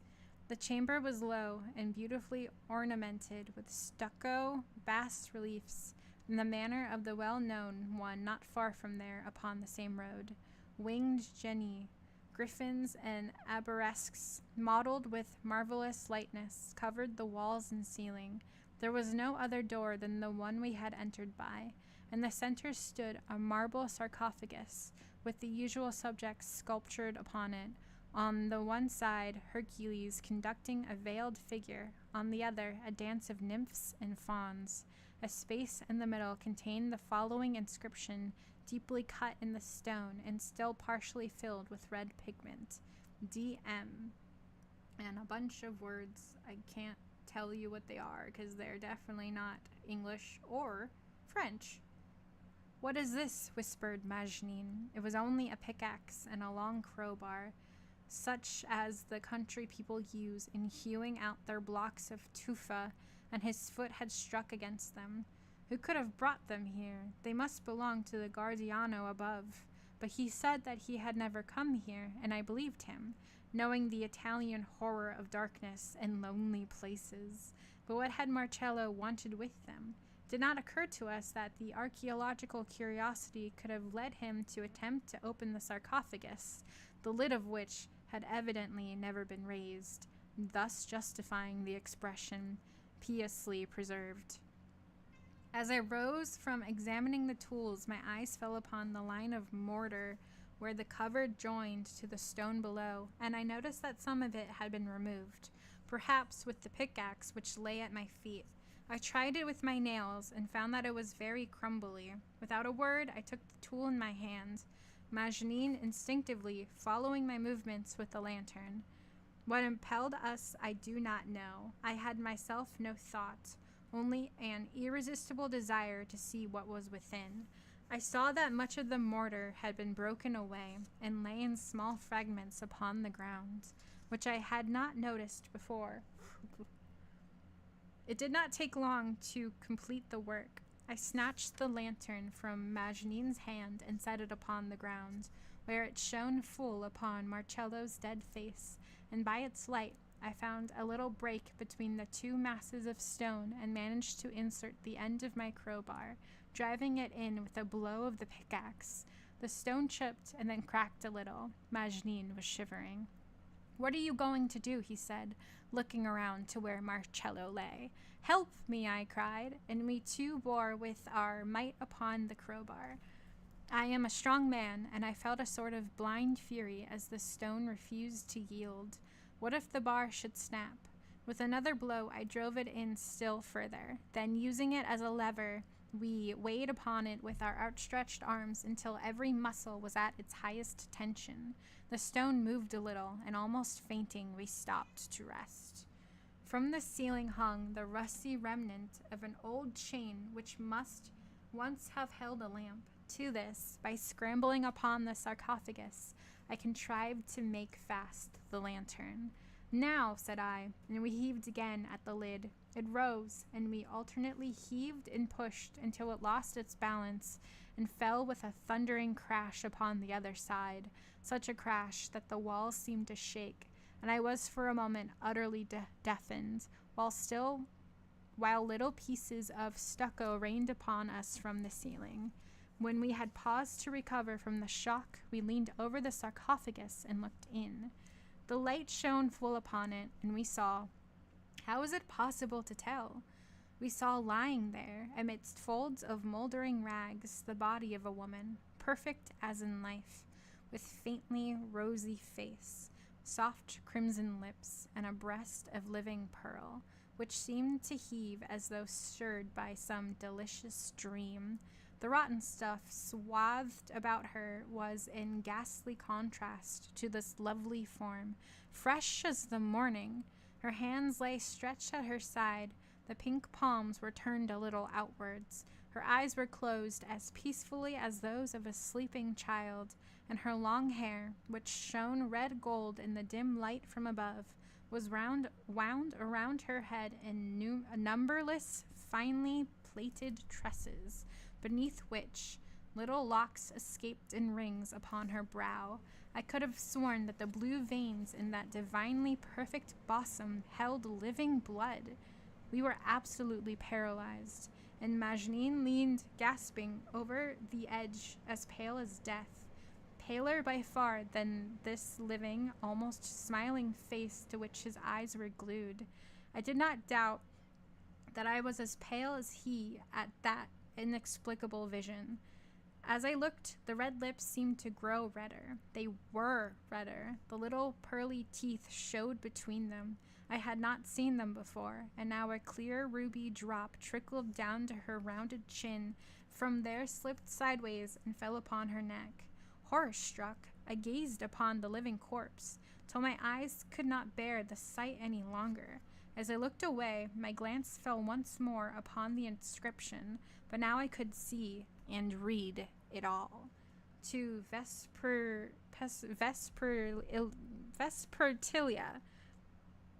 That was in Latin, and even the Latin name of the woman suggested a thing of evil flitting in the dusk. But the full horror of the nature of that thing had been veiled to Roman eyes under the Greek. The blood drinker, the vampire woman, and Flavius, her lover, Vix ipsi sospres, himself hardly saved from that deadly embrace, had buried her here, and set a seal upon her sepulchre, trusting to the weight of stone and the strength of clinging mortar to imprison forever the beautiful monster he had loved. Infamous murderess, I cried, you have killed Marcello, and a sudden vengeful calm came over me. Give us the pickaxe, I said to Majnine. I can hear myself saying it still. He picked it up and handed it to me as in a dream, and he seemed little better than an idiot, and the beads of sweat were shining on his forehead. I took my knife, and from the long wooden handle of the pickaxe I cut a fine, sharp stake.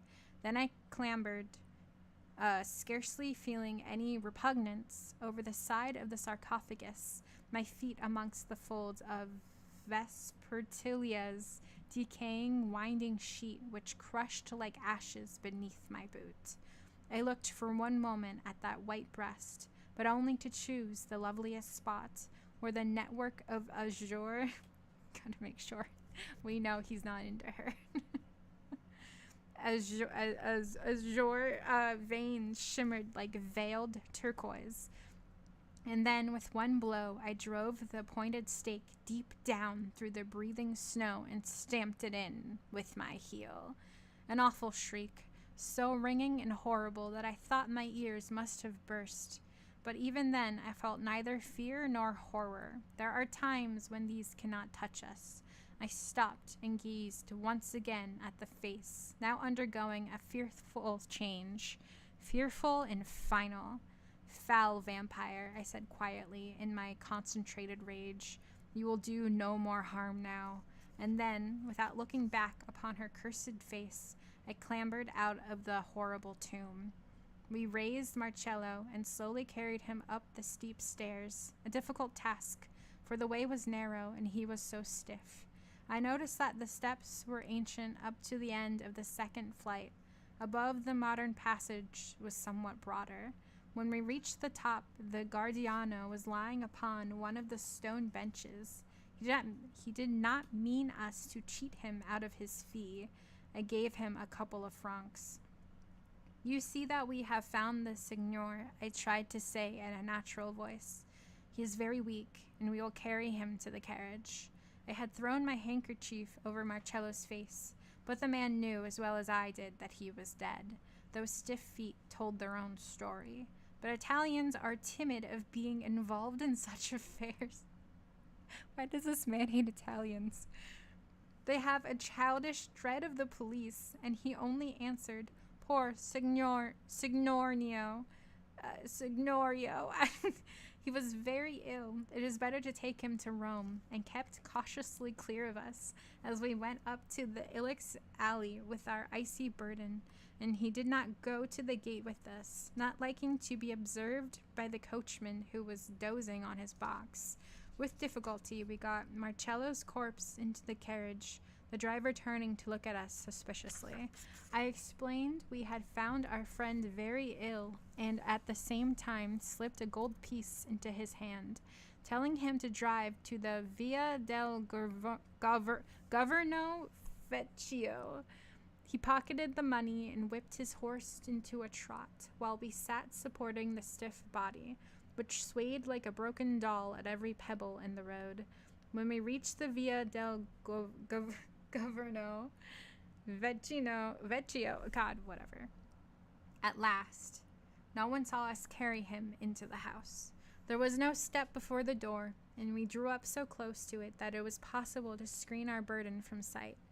When we had brought him into his room and laid him upon his bed, we noticed that his eyes were closed, from the movement of the carriage, perhaps, though that was scarcely possible.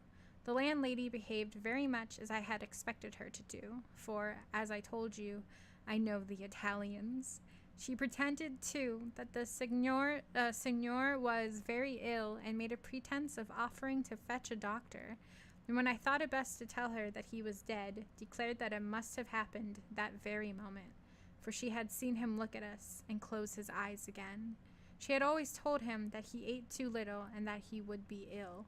Yes, it was weakness, and that bad air out there which had killed him, and then he worked too hard. When she had successfully established this fiction, which we were glad enough to agree to, for neither did we wish for the publicity of an inquest, she ran out and fetched a gossip to come and keep her company. So died Marcello Silvestri, and so died Vespertilia, the blood drinker, at last. There is not much more to tell. Marcello lay calm and beautiful upon his bed, and the students came and stood silently looking at him, then knelt down for a moment to say a prayer, crossed themselves, and left him forever. We hastened to the Villa Medici, where Detail was sleeping, and Sister Claudius watching him with a satisfied look on her strong face. She rose noiselessly at our entrance and came to us at the threshold. "He will recover," said she, softly. She was right. When he awoke and opened his eyes, he knew us directly, and Mageline breathed a devout thank God. "Have I been ill, Mageline?" he asked, very feebly. "You have had a little fever."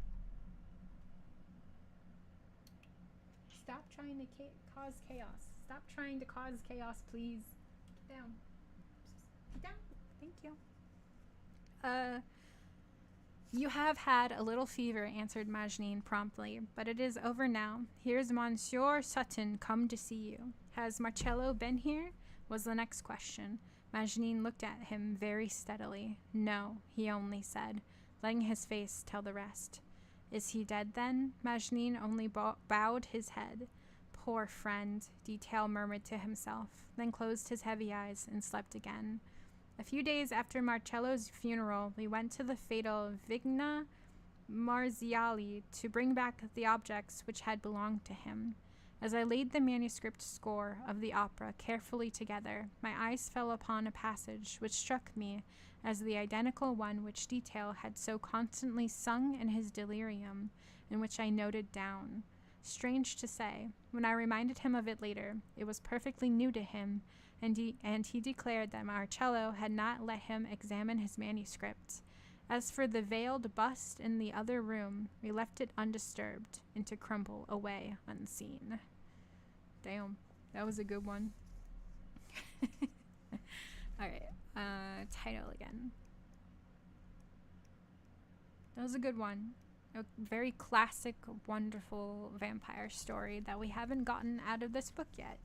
The Mastery of the Campagna by Anne Crawford. What other thoughts do I have?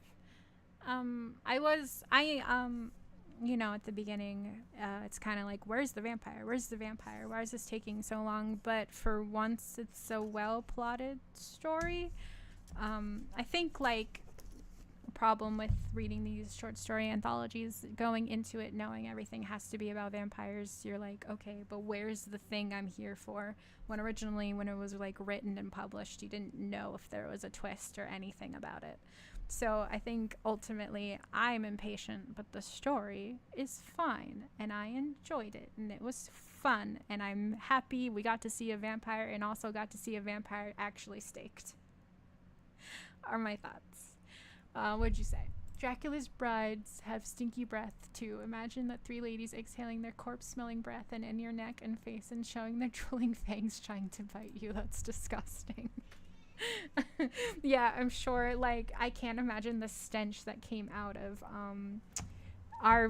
the vampire we just read, like, when they opened that thing. Like, obviously it had already been opened by Marcello and that's what killed him, but how long was she in there? Like, it was like in Greek or something, like Latin, like a dead language. So, like, even if it had been opened recently, there's no way it doesn't still smell like the most disgusting thing you've ever smelled when they opened it to stake her.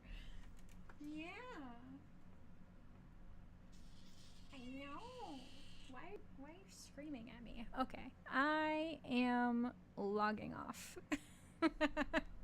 Thank you, everyone who was here with me, and thank you if you made it all the way to the end. That's amazing. Thank you so much. Especially because this ended up being longer than I anticipated because I just had to read that last story. I will, knock on wood, be here next week with another couple tales from this anthology. Thank you for being here, and I will see you then if you choose to be there for more death and destruction and awful, horrible smells.